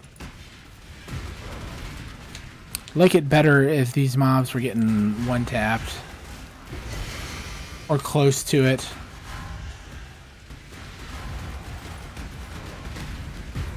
One-tapped by the Shockwave, I should say, not by the Cyclone. I don't expect Cyclone to one-tap stuff.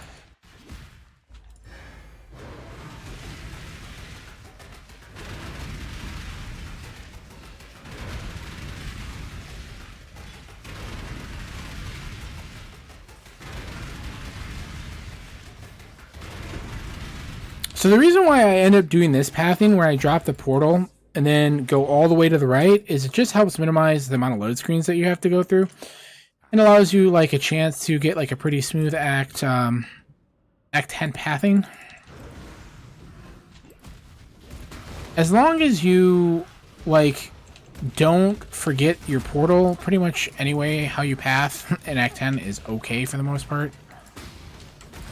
So like your 3 pathing options are 1, you can skip portaling entirely and go straight to the Ravaged Square after you enter Act 10. That's cool, and you pick up a waypoint there. And then from here, you you just go back and you do ossuary, you do the various area that you need for the staff. That's totally cool. Or you could drop your portal, go to the waypoint by the ossuary, go back to town, and then come back over this way. That works as well. But I just like the way I do it because it gives you a lot more fluidity and like you just are able to go through more zones before you start having to go back to town a ton of times.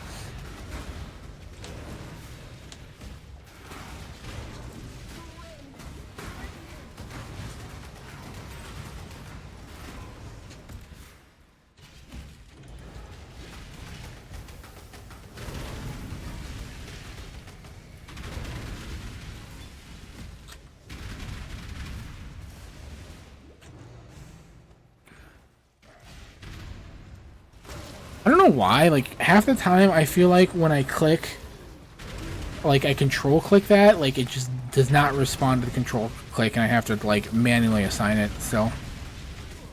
Like, click the confirmation that, yeah, I want to put my points there.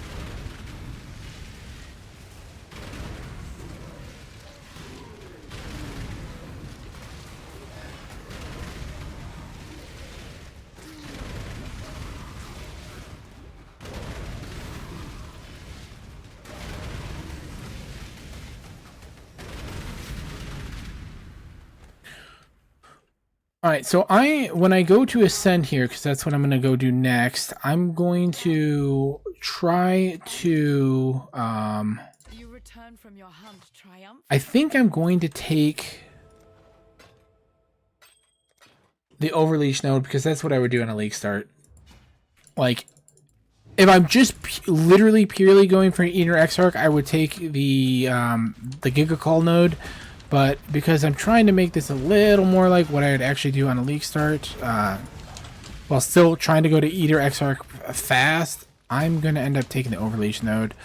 Because I want the additional sustain and damage reduction for it to help me compensate for the fact that I haven't really invested much in defense on my tree outside of, a few things here and there. We'll pick that up just to make sure we get the benefit from that quest. So we're right there anyways.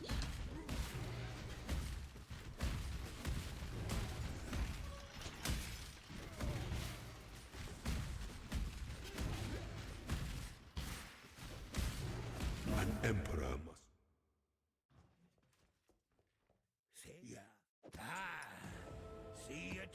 Okay, let's go to lab.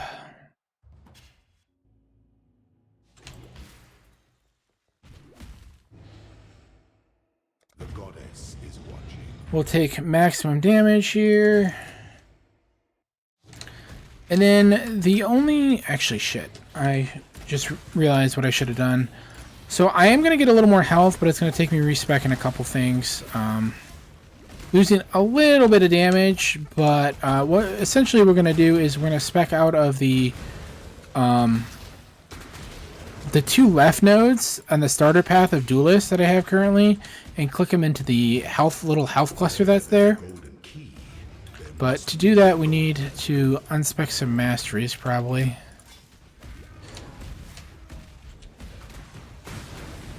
And then my final point that I'm going to use, that I'm going to get here, probably on the way to Katava to end up at level 63, is I'm going to put it into the that 30 strength node, which will make it so I can afford some of the higher mall bases while I'm still low on strength because I haven't pathed fully to the left yet.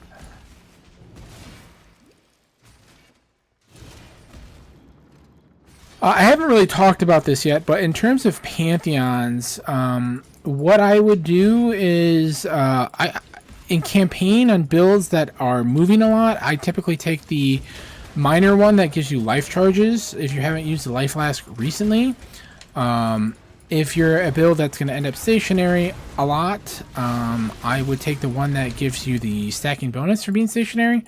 And then I typically just will click Brine King and leave Brine King on.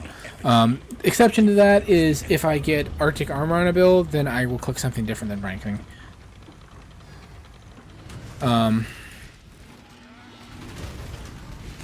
Additionally, a lot of the builds that were I do end up getting Arctic Armor on, like sometimes I'll end up with Unwavering Stance, so I'll click that as well. So that also makes Brine King less relevant. An empire should sparkle like ice upon the winter stone.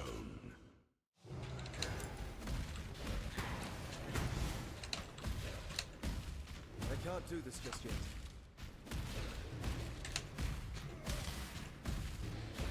Oops. That's not the way we want to go.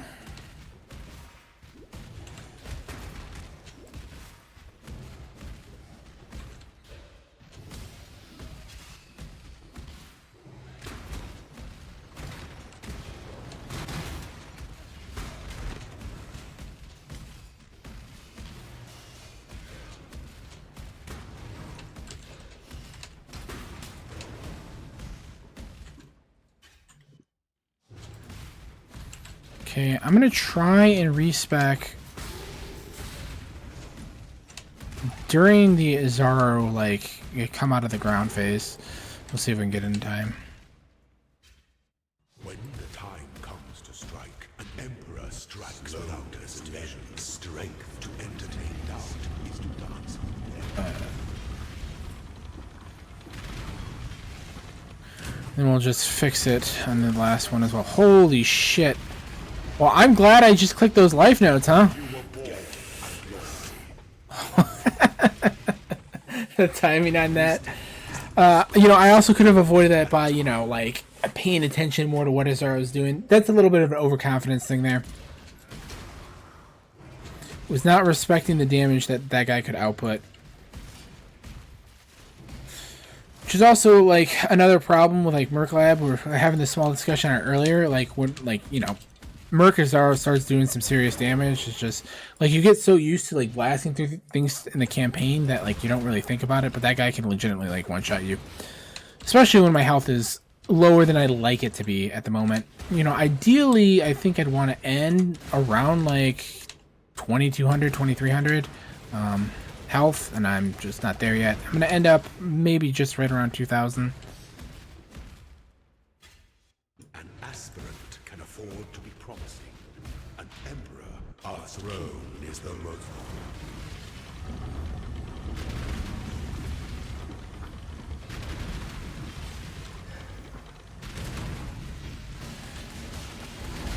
And I just have to allocate the charge mastery again. And then we're going to get the overleech.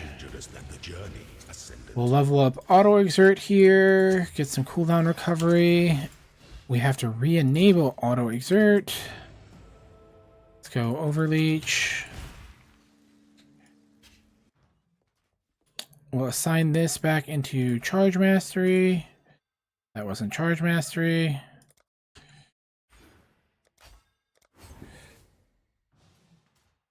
Alright, then we'll finish this run up. So we're gonna finish right around like a 321, 322. Which would be good for the Act 10 segment. And then what I'm going to do is, in case I do want to take this to either Exarch, I will end up clicking the portal to go to town, and I will pause my timer in town after collecting the skill points.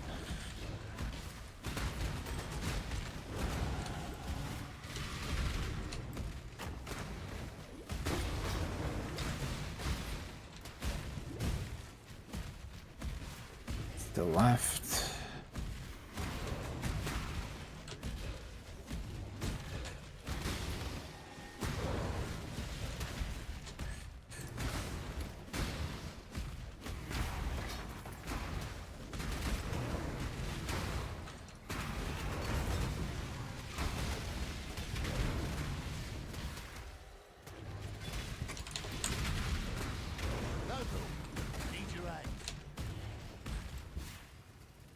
So I think the first thing I'll do once I get back to town and pause, and when I come back for the Exarch segment, if I end up doing that, is I will make sure to gamble a weapon, and then gamble a chest as well. And then we'll just keep on rolling.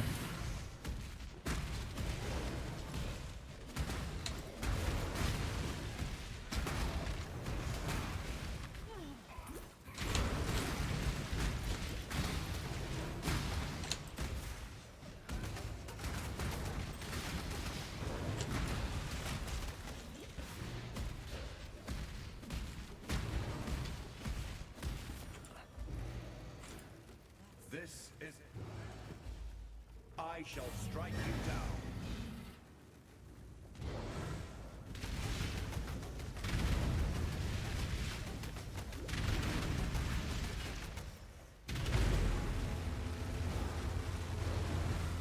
Now, obviously, like if you're doing this and you find that your damage is like really good, you can definitely spend more points investing into health early. Like on the tree, you could easily get 4% more increase by avoiding doing the 4 physical nodes that I ended up doing. You can just get those physical nodes later.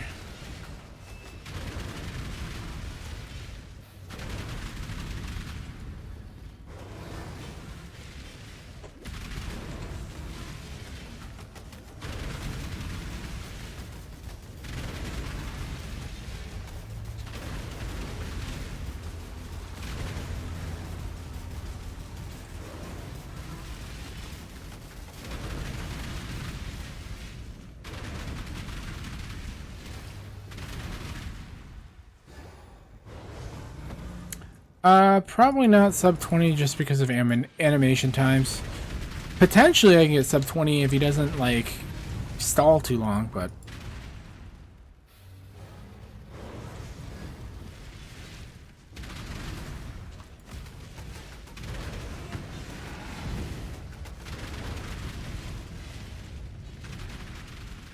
sub 20 on the resist penalty message popping up, by the way, would be what it is.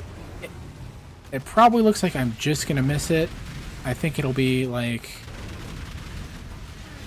a 13-20 like in like 2 or 3 seconds at the resist penalty. Alright, let's get deaths. Let's get passives. Okay, perfect. Yeah, just missed that. Okay. So we'll go to town, we'll get our skill points, and then what I'm going to do is I'll show my inventory. So we got all that stuff. We're going to show skill tree, and then we're going to show stash, just so you can see what's in there. Everything is empty. We have to set it up for maps. And we'll pause the timer. All right, cool. GG. Good A10 Pts+Labs segment.